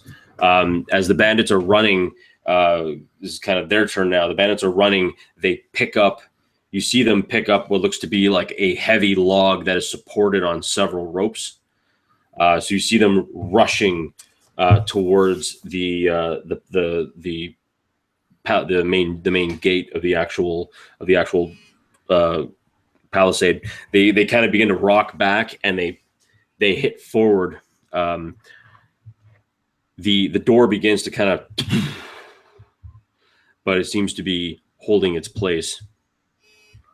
Guruk kind of, and the group of 81 kind of like trained troops forms kind of a semicircle, interlocking shields and kind of holding spears up. You do notice that there are barrels every so many feet, like 10, 20, 30 feet with more spears in it. You do see a few shields hanging up. So Zeke, if you wanted to like grab a spear and a shield, you most certainly can. Yep. This brings us up now to Gavin, as you see Zeke try to use one of this so-called Numenera. It not working, him scrambling now for weapons. What do you want to do? So I was already starting to grab at this ceramic clay egg thing that in my mind, between Guruk saying not bang but squish, hanging it in my hand like a grenade. But when I see what happens with Zeke, I just kind of not yet and tuck it back into a pocket gingerly, and I'm gonna go to a barrel and grab. I'm going native. I'm grabbing a spear and shield. I don't have a full character sheet, but I jotted down a bunch of stuff. I have a thing where I can use any weapon. Nice. Yeah. And it says enabler after it. So I'm not quite sure what that means, but so I mean, you can like hefting this thing. You remember your times at military college. Like being on the track team. Using the javelin. Basically. It feels like, oh yeah, okay, and it's well balanced. Like these spears are very well balanced, either to be thrown or to be thrust. Used basically it's just as a weapon itself. It is a very very potent thing. So having run over and grabbed that, do I have time to make an attack with it, or is that my action? Yeah, you can throw it into the group, the onslaught of oncoming baddies. So yeah, I think whatever the nearest taught to go for the nearest target because they're the biggest threat. So I'm gonna kind of slip my hand in this shield and feel the heft, and then the spear that just feels right in my hand, and just kind of lean back and follow through as I chuck it at the nearest enemy. All right, roll me higher than a 6. Are you freaking kidding me? Roll a 5. I don't know what a 1 means in Numenera, but it can't be good. No, It's really bad. it's oh my god, it's the worst of the worst. It is during combat. It is called a GM intrusion. That sounds terrible. No, it's not that bad. It's not that bad because I'm not the kind of person that would just be like evil about it. So as you are beginning to throw the spear, you get like one archer, I guess, picked you out randomly from a whole group and fires at you. I need you to roll me higher than a 6.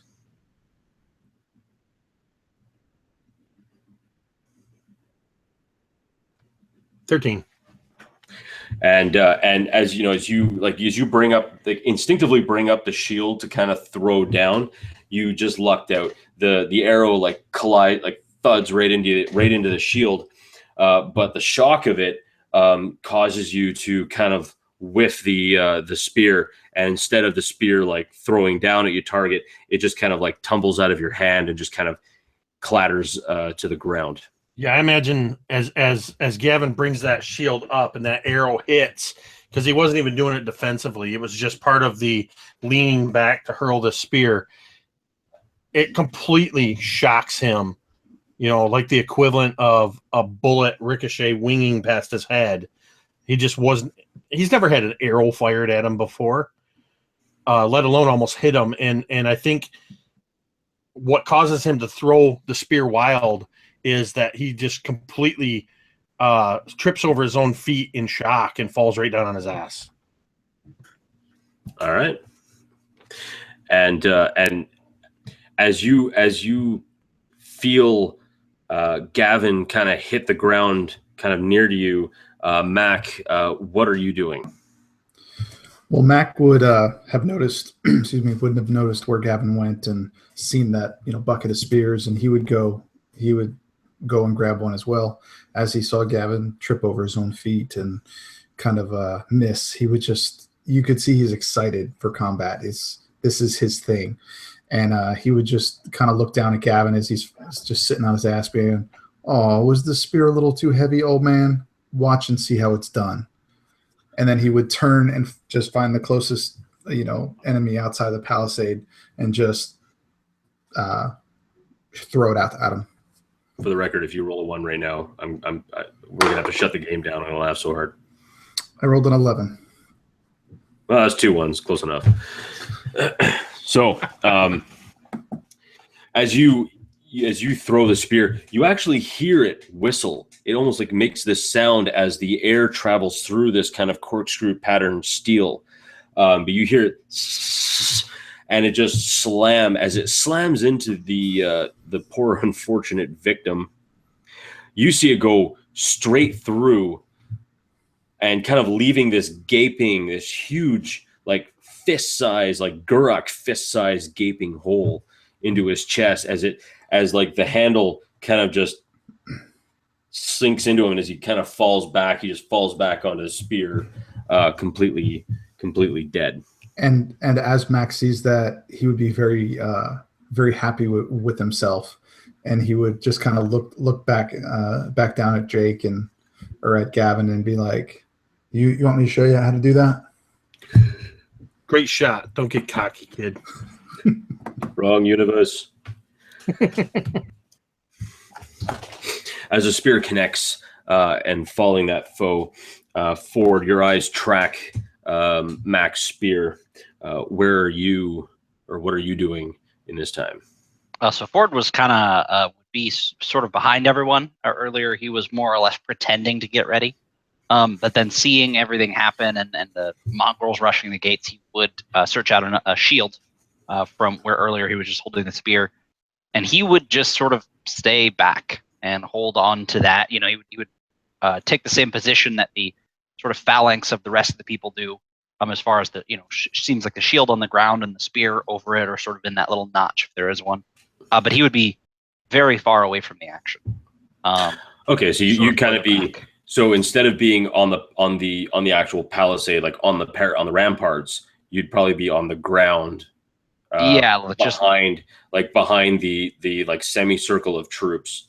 Exactly, but kind of far behind, like just kind of praying that whatever, you know, when the gates open, because it seems a matter of when and not if, that they would rush in, and then he would hopefully not be affected by this combat. He's really not interested in getting murdered by basically tribals. Oh, that's perfectly fair. And with that, the townsfolk, or at least the soldiers that are manning the walls, you know, you see them throwing some more spears. Quite a few individuals are starting to go down, but again, that battering ram, and this like the door is beginning to like buckle. Ford, you can see it quite clearly that the large, what looks to be like an 8x8 massive log of wood that is like blocking that door, at least keeping it pinned, is now beginning to like kind of show its force as more townsfolk begin trying to throw spears. And unfortunately, because the gate is behind kind of where the parapet is, they're trying to throw spears. And meanwhile, townsfolk or whoever the soldiers are getting left open to be shot with arrows. So a few of them are like falling over the parapet walls. Zeke, seeing all this happen, well, if you do, what is going through your head? Panic, mostly. Realization of my total inability to be useful in this situation. I think I would probably be huddling in a corner somewhere, just like, oh God, no, like this. Then I think I would see the battering ram, and I would begin to drop into beautiful mind Matt's sort of, and just like look at the design of the thing and see if there's like an obvious or even a not obvious flaw in the design. Like if you remove this peg, it falls apart, or like a screw or something. So I'd be like looking at it really carefully, trying to study it and figure out how we could disable it.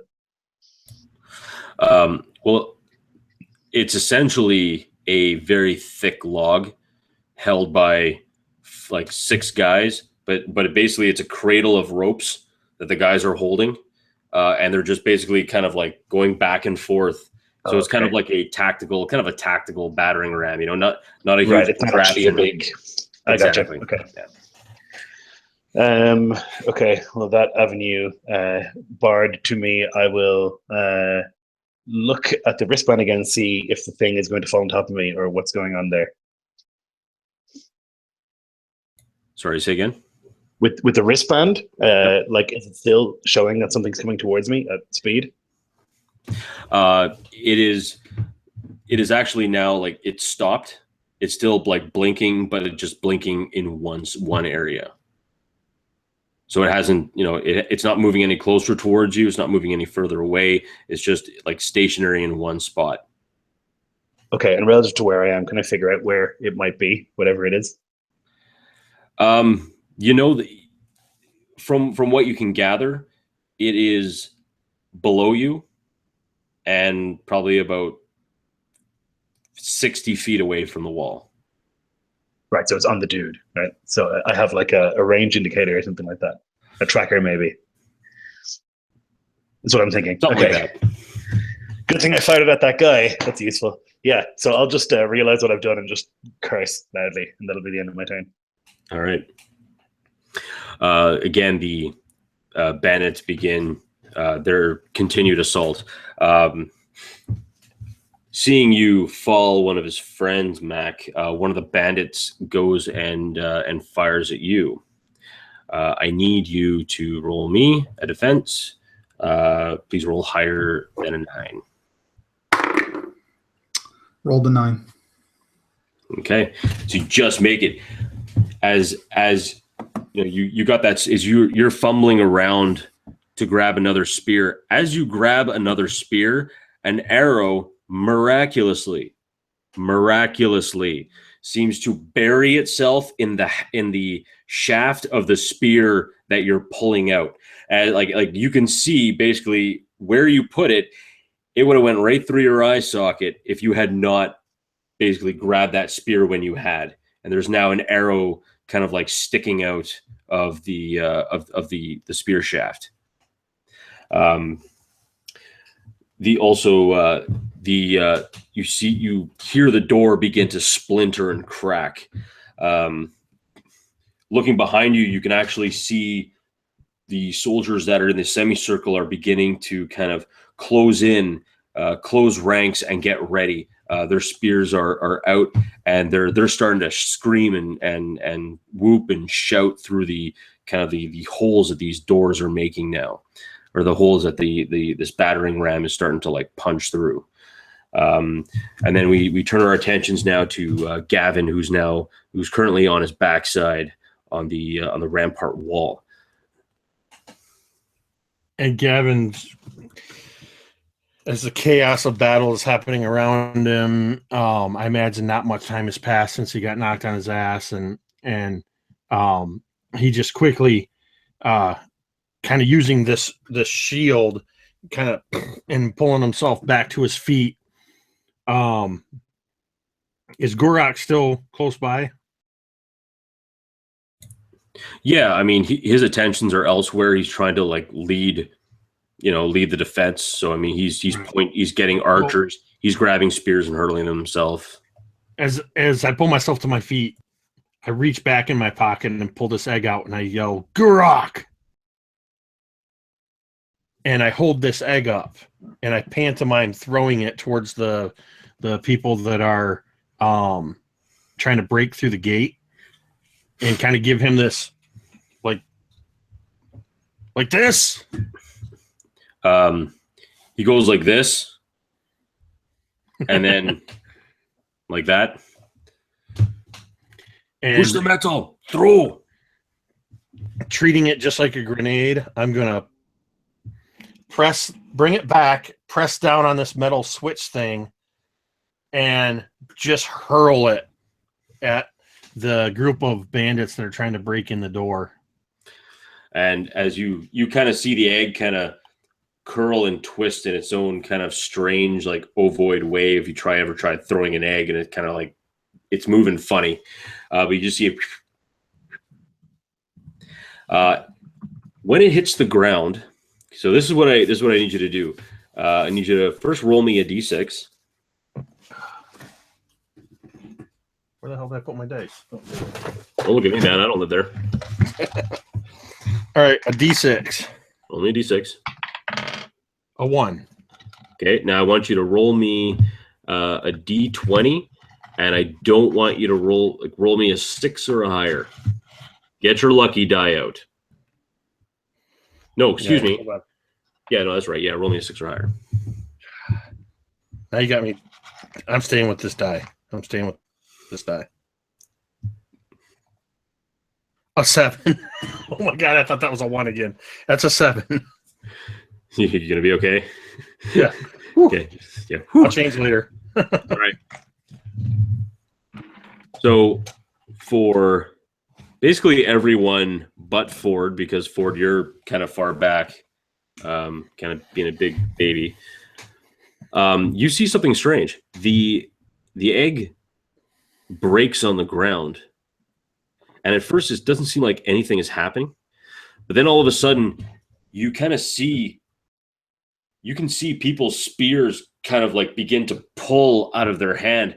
So as they kind of let go, like things just begin to pull, and it's almost, you see all the individuals pull into where the egg broke, and you see their entire bodies be completely and utterly crushed and splattered against the ground. You see about 10, 15 bandits just sucked into one spot and just obliterated.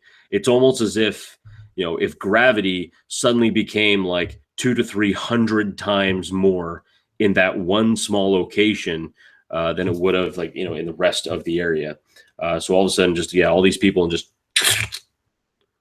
this kind of like just crushing wet sound just splattered across the ground. And at that moment, Gavin feels that rush of adrenaline in battle from when he was a young soldier, and just instinctively he hollers over at Mac. Suck it, Mac. And as like you begin to see actually even a couple of individuals starting to run, they begin to start running away from this fight, because kind of tough to keep fighting when you see something like that happen to your best buddy, right? So quite a few of them just start to book it. This warlord is beginning to scream and shout. Finally, she's had enough of it. She grabs what looks to be like these. She grabs something, and she just hurls it at the door. They kind of like bounce and roll and kind of like go up against the door, and all of a sudden the door kind of like gets blown outward. You see this, Ford.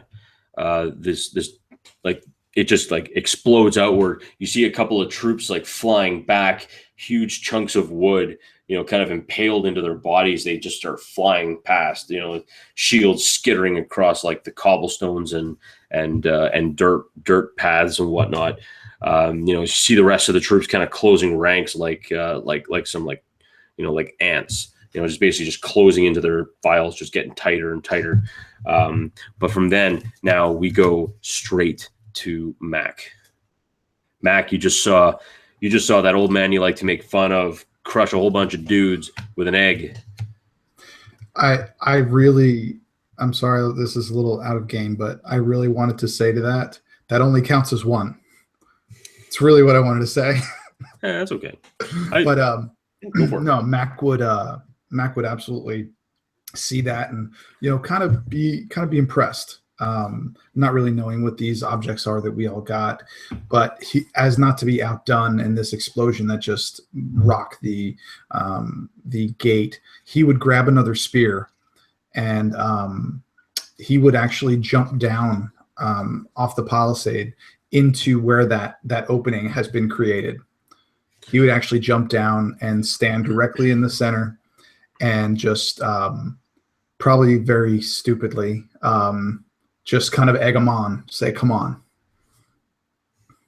And he would take his little spike out too, the spike that he got. And I don't know, brandish it, try to be intimidating. Okay. So, as the door explodes outward, and these bandits begin to start like rushing in, Mac, you just have your spike in your hand, and you're kind of holding it kind of in the like ice pick grip, as it's kind of made for that. It looks like a wooden stake, but it's made out of Damascus steel. Grabbing in your hand though, like on the very back end of it,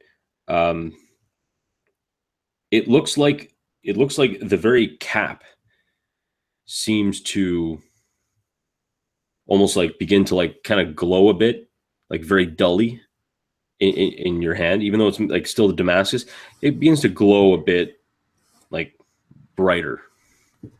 The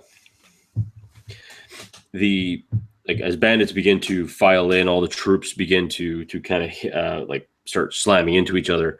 Ford, now that enemy troops have penetrated the gates, where are you? What are you doing? So Ford is still a little bit, further back, especially after the implosion and other things going on. And so he sort of takes this spear thing and kind of puts it in his arm, and he pulls out this box with these pills in it. He opens it up, looks at him, closes the box again, and puts it away. And he gives throwing this spear into this sort of horde of people a shot.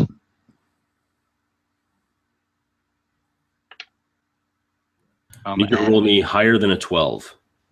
Didn't happen. He rolls a 9.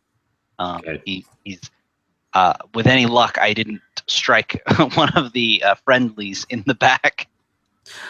And that's exactly why you needed to roll higher. As you throw the spear into the group, you were lucky, very lucky, to actually hit the shield of one of the bandits. However, because doing that, shield being is a lot heavier now because it just sinks right in. Ben is forced to drop the shield, continuously fighting with this one soldier. Parrying off with a sword is fine, but it's nothing compared to a spear and a shield. And very quickly, the man succumbs to massive injuries dealt by this spear and this soldier. The soldier looks back at who threw the spear, seeing you without a spear, nods his head, and kind of holds up his shield like that in solidarity, and jumps back into the fray, automatically jumping to another enemy. And forward in the direction of the other two, the military men, says, "Defensive assist. That's a defensive assist." This isn't Rocket League, kid. So now, Zeke, the choking fear of this group of huge siege of enemies that are just coming towards now. They're now through the gate. They are now spilling forth. There are individuals now who are like firing arrows now in the opposite direction, trying to hit enemies. What are you doing right now to help this town out? Absolutely nothing. Can probably just cowering. I don't see combat. I never see combat. My job is to fix machines and to build robots. And so being in a war where people are using spears, absolutely horrifying. It's way scarier than guns. People are like making horrible noises, and there's like noises as spears go into people, and the whole thing is way too much. And so he will continue to try and find a hiding place and just cower. Okay. Okay, so as you continue to kind of like buckle in and brace for it, the bandits, the enemies, begin filing in. Mac, you see the warlord stop right in front of the gates. She dismounts, kind of like hefting her large sword by her side. She kind of begins to like hack in through, different city, like different soldiers just hacking through. And she kind of looks at you and she points at you and she runs at you. She's not close enough to attack, but she does get right up in your face. So the next up is Gavin. Gavin, after seeing the abilities of this warlord as well, you're now seeing kind of the fact that technology, even though it doesn't have a part to play, it does have a part to play in this world, this strange ninth world, wherever that means. There are people all around now who are like shouting. You hear screams of pain and everything else. You just like definitely the ball's in your court now. What are you going to be doing? How far away is she from me now? She is not that far from you, but she is pretty much she's lower than you are because you're up on the ramparts. She's Right. down below on the basically on the ground. She's probably about a good 10, 15 feet away from you. and she is going to face Mac. So I'm above her. Correct. How And high her up back am I? is to you. So you're about 15 feet higher from her. Okay, so what I'm going to do here is probably stupid. You don't know that. Hey, come on. I don't know. I don't know if this plays into it because I still have the shield in my hand. I have something called fighting moves. No need for weapons and bash.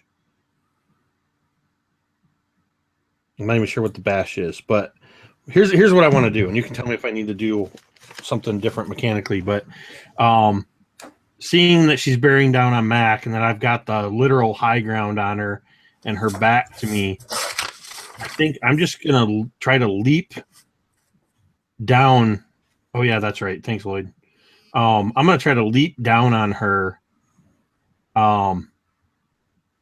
And I guess I kind of picture like the classic superhero pose, shield up, kind of arm coming down, as I'm just using all that momentum just to try to drive my fist into the back of her head. Okay. Yeah, let's do it. So what we'll do is, as you jump down, kind of shield and, meaty ham hock at the ready, you come like flying down. What I need you to do is roll me. The best way to do this. So roll me an 18 or more as you are leaping 15 feet off the parapet straight onto the back of her skull. I'm getting my box for this one. I don't want any crazy dice roll here. All right. Come on, baby. Big money, no whammies. You said a 2 or better, right? No, I didn't. That's unfortunate. Well, I can see the 18. It's literally on the next facet. Oh, I said it was probably going to be stupid. Hey, no, that's nope. That's not stupid. No, I'm retiring this die. It's going to dice jail. So as you come down though, you come straight down and you miss, and luckily you just missed. You just missed a spear, like kind of like pushing past your face as you kind of hit the ground. You're going to take 3 points of might damage as you slam into the ground. Okay. Kind of in a very hurting way. So now, Mac, this woman is bearing down on you. And she ain't here to mess around.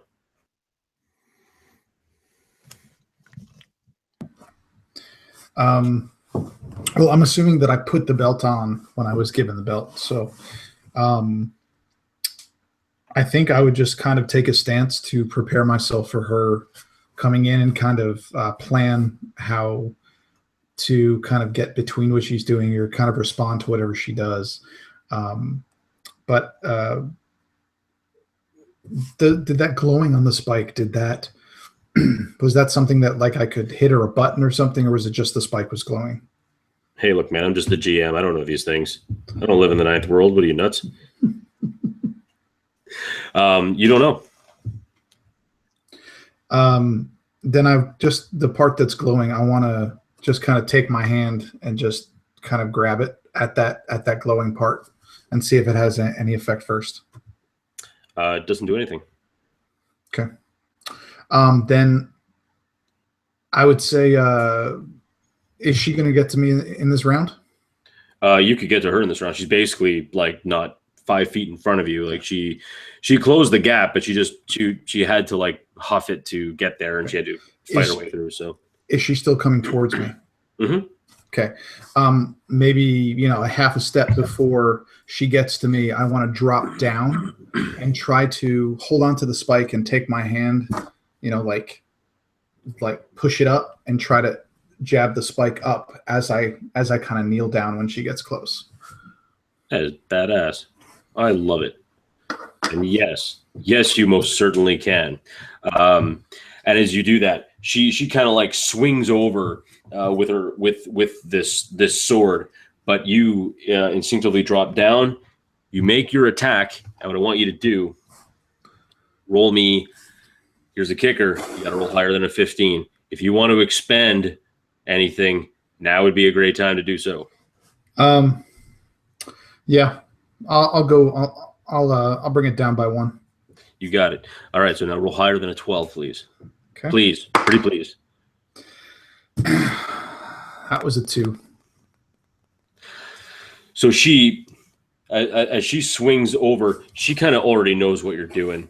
You go to, you go to stab, but she kind of like hip checks your arm, so you lost momentum basically, and you kind of like turn and hit the ground. Ford, you're up. Don't screw this up. Well, it's not too difficult to screw up running away. As long as I don't trip over anything. Wow. No, I'm trying to think. I just don't see. I guess if anything, Ford would sort of would look to this gaudy topaz on his chest and kind of maybe tap it a couple times, give it a flick, and see if it glows or anything about it changes. But if not, he's gonna continue crossing his fingers that this goes well. For our side, he would, again, assuming this topaz doesn't kill everybody, would go get another spear just so that he didn't have anything. I have 1 nano power, and I can change the way things look or move small objects. Fair enough. You do see, like as you're kind of like getting like as the battle is starting to come closer to you, rather than you getting closer to it. I mean, there are weapons scattered about. You can easily pick up another spear. You can pick up a bandit's sword, something like that. Whatever you want to pick up. There are there any ranged weapons? There is a bow, kind of scattered off. Can I notch a spear in it? No. Actually. Are there arrows? Can I get a bow and arrow? You might be able to find a couple arrows. I would love to do that. Then maybe some kind of a perception roll. The bow you can definitely find. Arrows, maybe just kind of like have a look around. 19 intellect, I'm assuming that is, but 19 either way. So I am looking for a bow, a couple arrows, and something to stand behind. As a matter of fact, you find a rather large, what looks to be a large keg, with a bow leaning up against it, 3 arrows, and you find something else. Tell me what that something else is, because when you roll a 19, you get a minor extra little thing on your part. So okay. Oh, that's difficult. Maybe. Oh well, you know what? An easy one is another arrow. There you go. 3 arrows plus 1. I'm like, no, you got 4 arrows. Otherwise, I'm like, I find a M1 rifle, or maybe yeah, no, that M16. You're like, I would probably tell you no. Yeah, so we'll go with an arrow. So in that case, I grab that pterodactyl. I grab these arrows and kind of stick them in the ground, and I'm now sort of standing behind this keg as though it were cover, and I guess it is to some degree. And I'm assuming that would be my turn. I'd get ready to fire at something or someone on my next turn. Sounds good. All right, Zeke. Okay. This warlord woman, she's got a big sword. Does she look like she has other Numenera items on her? Does she look like she's anything high tech on her? Well, I mean, she does have those gloves that look very reminiscent to gloves that you have. It's true. Yeah. She had those small spheres that blew up the door. other than that, I mean, you do see like some like very interesting looking, like kind of weird, intricate armor, like a mixture. It seems like a mixture of like fur and like synthetic material, like a plastic or something else, like or laminate. You know, like you're not quite sure what it is, but it's a very interesting set of armor. Okay. I'm really ineffective at fighting. All of my powers are also not good for fighting. But one thing I can do maybe is confuse her. So I'm going to run up to her and I'm going to grab her arm if I can. I'm going to close my eyes and I'm going to beam a bunch of images into her head of like space and the enormity of the galaxy, how we got here from a planet an indescribable distance away, how we crashed through the atmosphere, how there is civilizations on other planets, and hopefully that will just make her go, "What the fuck?" And stand there while my big friends can wail on her. All right. So, trying to think. So that's a power I have called Mental Link, where I can send images and ideas. So I guess make me a roll. Just what? Roll higher than a 12. Sure. Yeah. I will apply some effort. Okay. Then roll higher than a 9. Okay. Come on, baby. 17. Boom. Oh yeah. Man, you know what? Maybe you should have been the glaive. Maybe. Damn it, Jake. I can't do everything, guys. So you see her eyes kind of flicker and her eyes seem to roll back into her head. She seems to look around and she looks at you for a moment and turning her head, you know, she begins to grab at a dagger. What I need you to do is please roll higher than a 15 for defense. For the defense. Effort. Nope. So she pulls out a knife as her sword kind of clatters to the ground because she really messed with her head. She looks at the dagger and looks at you and kind of shakes it a bit. And she goes to take a swipe at you. She hits you. You take 5 points of damage as she kind of slashes across your arm. And she just staggers back, like she's still holding her head, leaving herself kind of open. Gavin, it is now your turn. You have tasted the beautiful dirt of Numenera, and it tastes like dirt. So I'm sure picking yourself and your pride, which hopefully is not too damaged beyond repair, up. What are you going to be doing? Is she still on the back of this beast? No, she got off the beast to go in and fight Mac. Okay. I wasn't sure if she rode the beast in or if she was on her own. So yeah, she takes this swipe at and strikes at Zeke. I'm gonna pick myself up and just run at her full force and try to tackle her down. Okay. Yeah, that's what I'm gonna do. Well, go ahead and make a hit.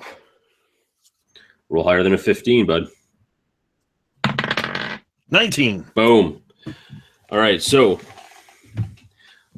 remember, he serves me correctly.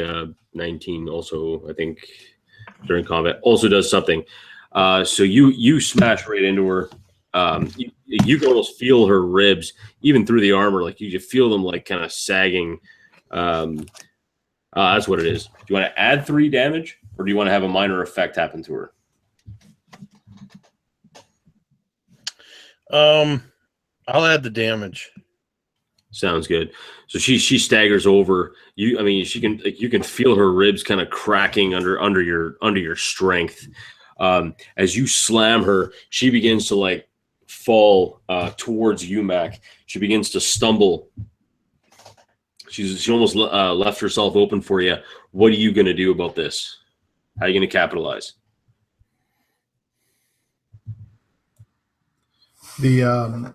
Is her back to me or is her front to me? Her front is to you. She's basically facing you. And how far away? Is she right there? Yeah, she's like 2 feet away from you. Like, same thing. I want to, as Jake's doing his thing and he strikes, I want to go low with that same kind of hold the spike and push it from the back and try to go up through her chin. Oh, through her chin? Yeah, through her throat and chin area, so it like could come out the top of her head. All right. Do it, buddy. Do it big. What do I need to roll? 15 or better. Okay. That was a 14. Damn it. What's the point? Damn. Kind of want you to succeed here. I always want to say if you can expend two might. Just saying. Well, yeah. That'll leave me 8. Yeah, I'll do that to hit that. That's fine. So as you go up, because I'm doing you a favor, you do sink it in a little. You can tell it went actually like through her underside, almost into her soft palate. As she stumbles back, her whole body stops. As soon as you plunge that thing into her, her body stops, and you can see her kind of looking around, and she's trying to like keep herself standing, but she can't move her body. Awesome.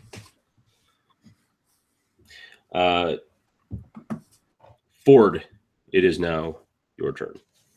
As you look around, Ford, you begin to see the battle is beginning to kind of turn in the side of the soldiers, not necessarily the bandits, even though, I mean, the bandits are still putting on a good fight. Quite a few of them are starting to run. And you, of course, you currently see this woman she's not on her tiptoes, but she's standing upright with this, this kind of spike kind of lodged into her, like kind of into the bottom of her chin. So Ford, at this point, after everything that's happened, is excited to finally be in this battle, and I'm going to fire one of these arrows at this this lady thing, this crazy lady thing. Would using a ranged weapon be might or speed? I still think it's might, but I mean, you also say if you want to shoot at her, you got to roll higher than a 15. That I know. Okay, I am going to apply effort. It doesn't really matter which. I don't have an edge in either, so it's not going to matter too much. I'm going to have to expend one of them, but so I am going to expend those. So you said 15, so that would make it a 12 instead. That is correct. No dice. I got a 7. So I pull this arrow back, and I don't know. It flies. Despite the fact that she has been entirely immobilized, based on what I can tell, and is no longer moving and cannot dodge. Ford has probably never fired a bow and arrow in his life. He's certainly seen them before and figured it was simple enough. But pulling it back and aiming, sort of, I don't know what. He doesn't know how to aim with a bow. He lets it fly, and it's just absolutely not what he expected. Makes sense. Just like this woman is basically just standing there, not able to move. She just sees and like almost feels it on her eyelashes, the arrow just whizzing past, but still unable to move. You can see her like kind of trying to move, but it seems that she's even trying to like pull her head off the spike or pull her chin off the spike, but she just can't. And she can't even move her head. Like her whole head is just stuck. She can move her body, but not that. Zeke, you notice this. what is your next move? I think he's like shaking and sweating, and he looks like pale and drawn. He's been stabbed, and so he's like shaking, but he figures that it's nearly over. And so he looks at the woman and he says, "I'm sorry," and then he like grabs her head and just pushes it further down onto the spike. Okay. You know what? No, there's really nothing there. I mean, like I don't even, you don't even need to make a roll. I mean, it's just like Right. I don't know how it could go wrong unless, you know. Yeah, no, I'm not gonna be that much of a jerk. Right. So I mean, yeah, you just hear the as it just kind of breaks through the lower part of the skull. That's right. They call me Michael Winslow for horror movies. Horror movies. I maintain eye contact the whole time as well, and I keep telling her that I'm sorry because I really am. You know that usually serial killers are the ones that do that, Lloyd. I'm just gonna throw that one out there, But no one should die alone. Fair enough. I'm never going to Ireland. As you kind of like put it down, the spike doesn't move. Like it remains kind of like locked in that position as you kind of bring her head down, and finally you just see the life kind of like snap out of her eyes. As her body goes limp, however, the spike continues to travel up as it collapses under the weight, and it eventually just like bursts through the top of her skull, like kind of the gore just hanging off it. But the spike is still in the exact spot where Max stabbed into her. It's still there. I throw up. I don't blame you. Yeah, and I think Gavin, I was getting ready. I was actually bracing to do the exact same thing. And as Zeke stepped in and did that, and he's maintaining the eye contact and just keeps saying, "I'm sorry, I'm sorry." I would shift my action to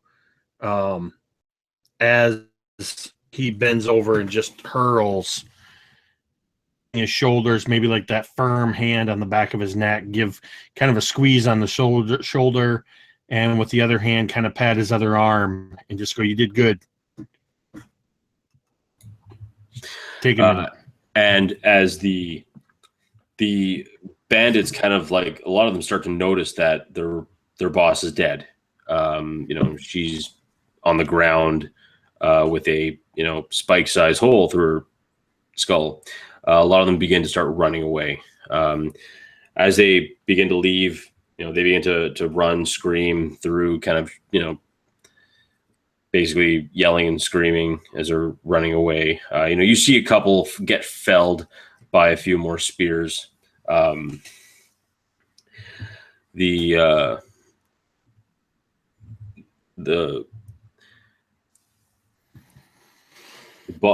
woman, or at least the warlord, kind of like curled up at your feet. Bodies are everywhere. A lot of them, some of them are missing limbs. Others have like these horrific spear wounds through them. Some of them have completely and utterly covered with arrows. And Gurak, he walks up to you. Oh yeah, there's I forgot about the imploded soup people. I forgot about those guys. Those guys had it rough, but it was quick. So I mean, there is that. Gurak runs up to the four of you.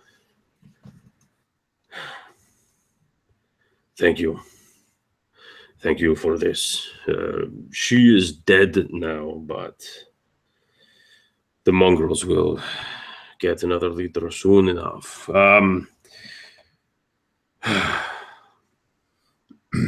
Let us retire.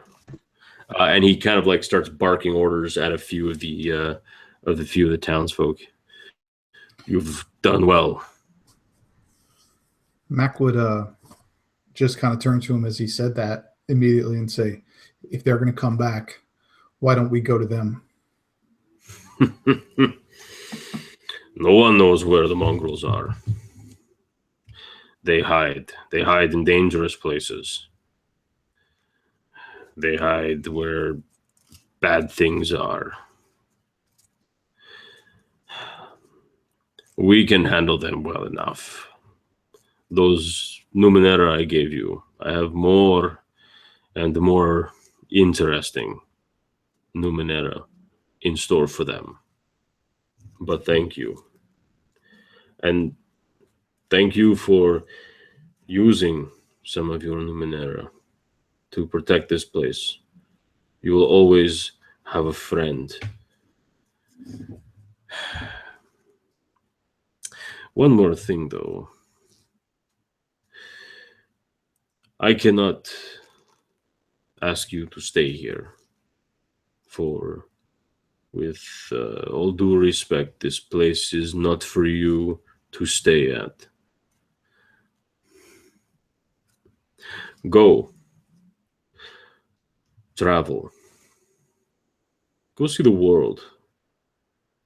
You should. I will take you to the map room. I will give you a map. Then, the entire ninth world is open for you. I wish you the best of luck. You will need it. And if you truly came from the sky, well, welcome to the ninth world. And he kind of takes you to the map room, and I was going to try and see if I can kind of throw up. I will put up a Numenera map for you guys. Which I know that sounds terrible, but I just didn't have a map. Like, I didn't have a map that I really liked, if that makes any sense. Yeah. But however, he brings you to this map and he kind of shows you, kind of spreads out the kind of area. You see now that this small place of Thudaz Iskin, this tiny little village, just on this, what looks to be this river called the Tithe River. Moving from the Tithe River, I haven't memorized the map yet.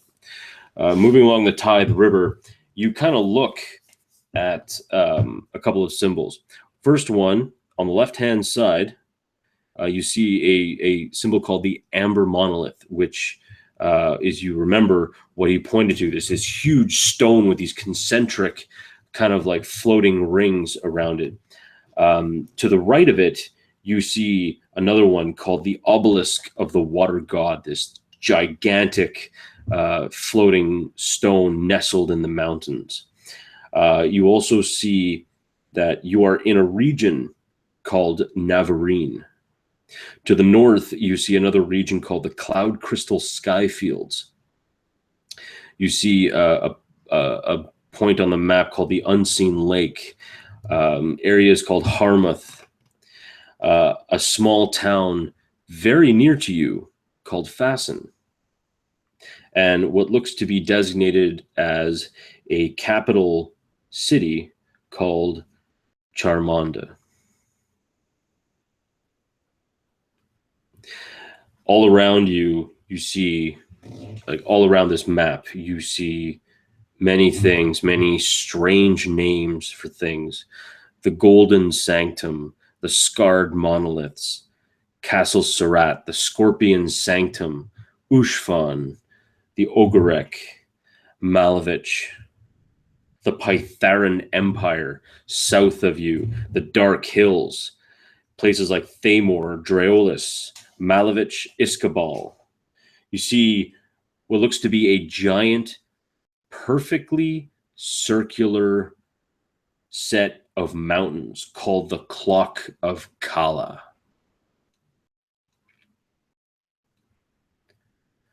There are places, and he says this to you as well, There are places here that you have never, ever thought of. I also wanted to show you something, but you were never able to speak the truth. Before you came here, before I gave you the speaking drink. Yes?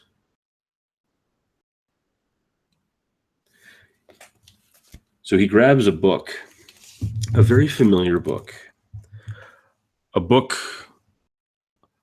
on the Byzantine Empire.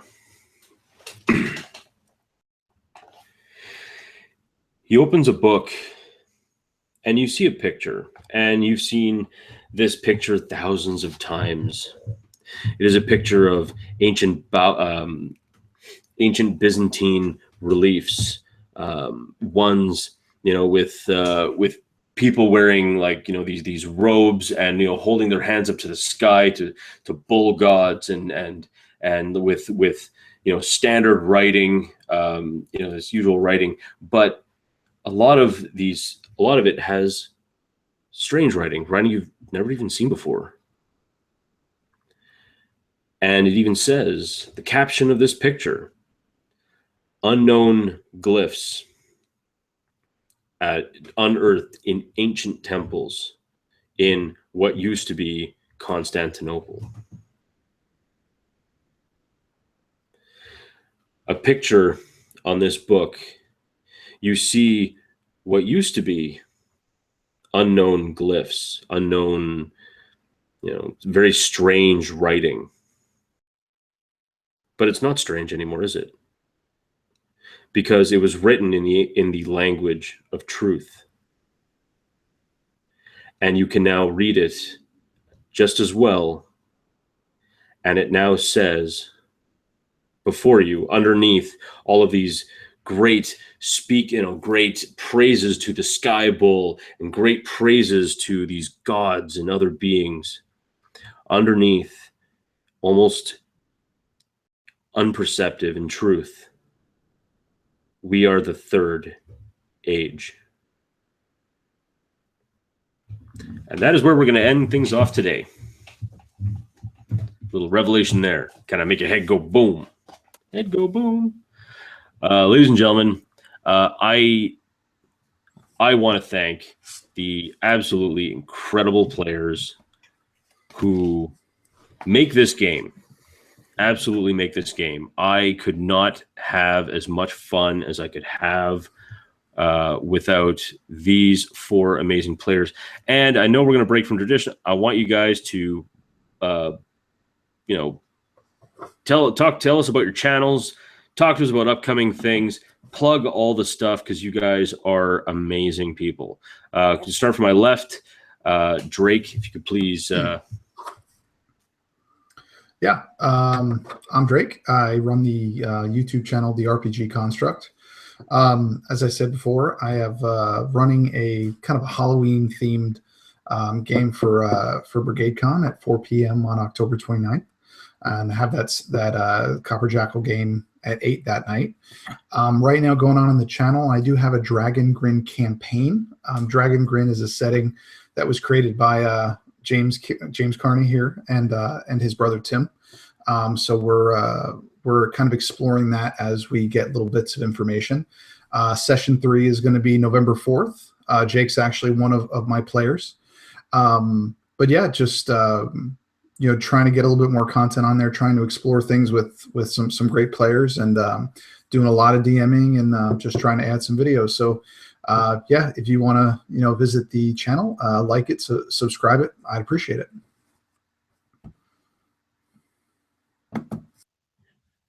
Hey everybody, I am Jake from Mini Terrain Domain, MTD.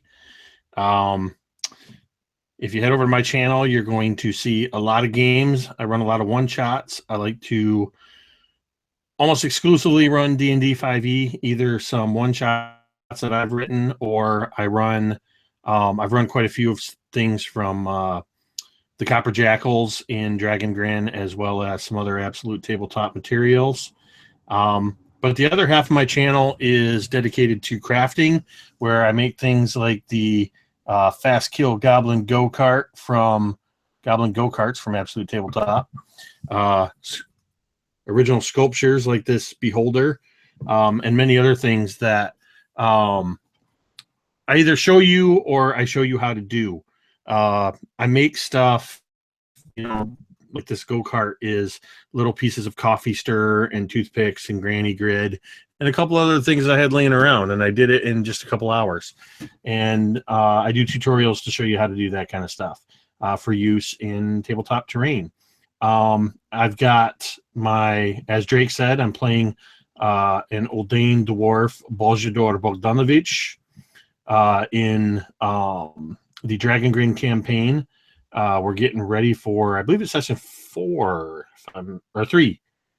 I got too many things going on.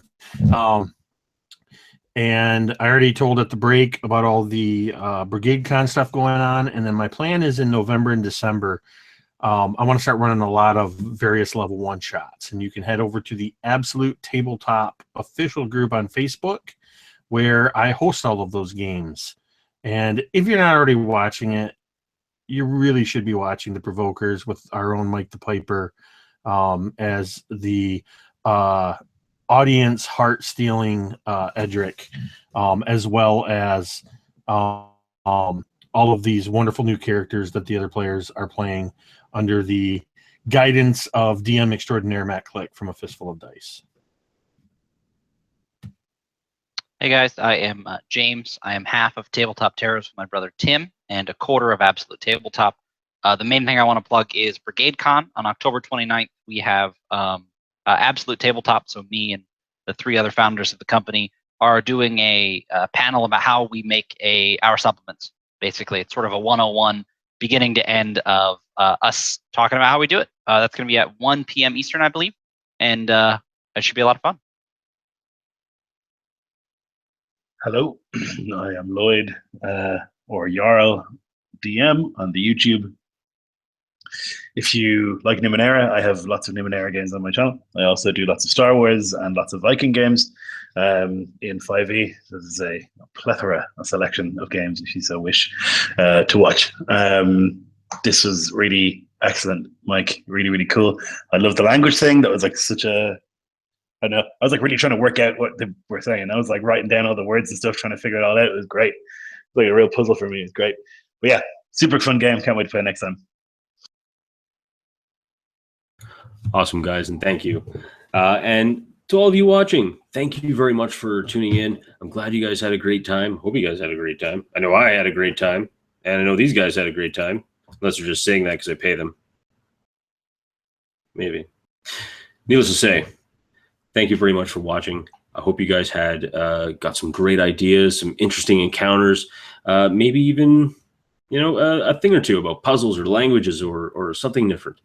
The main thing is, I hope you guys had a fun time. I hope you had an enjoyable time. And as always, get inspired.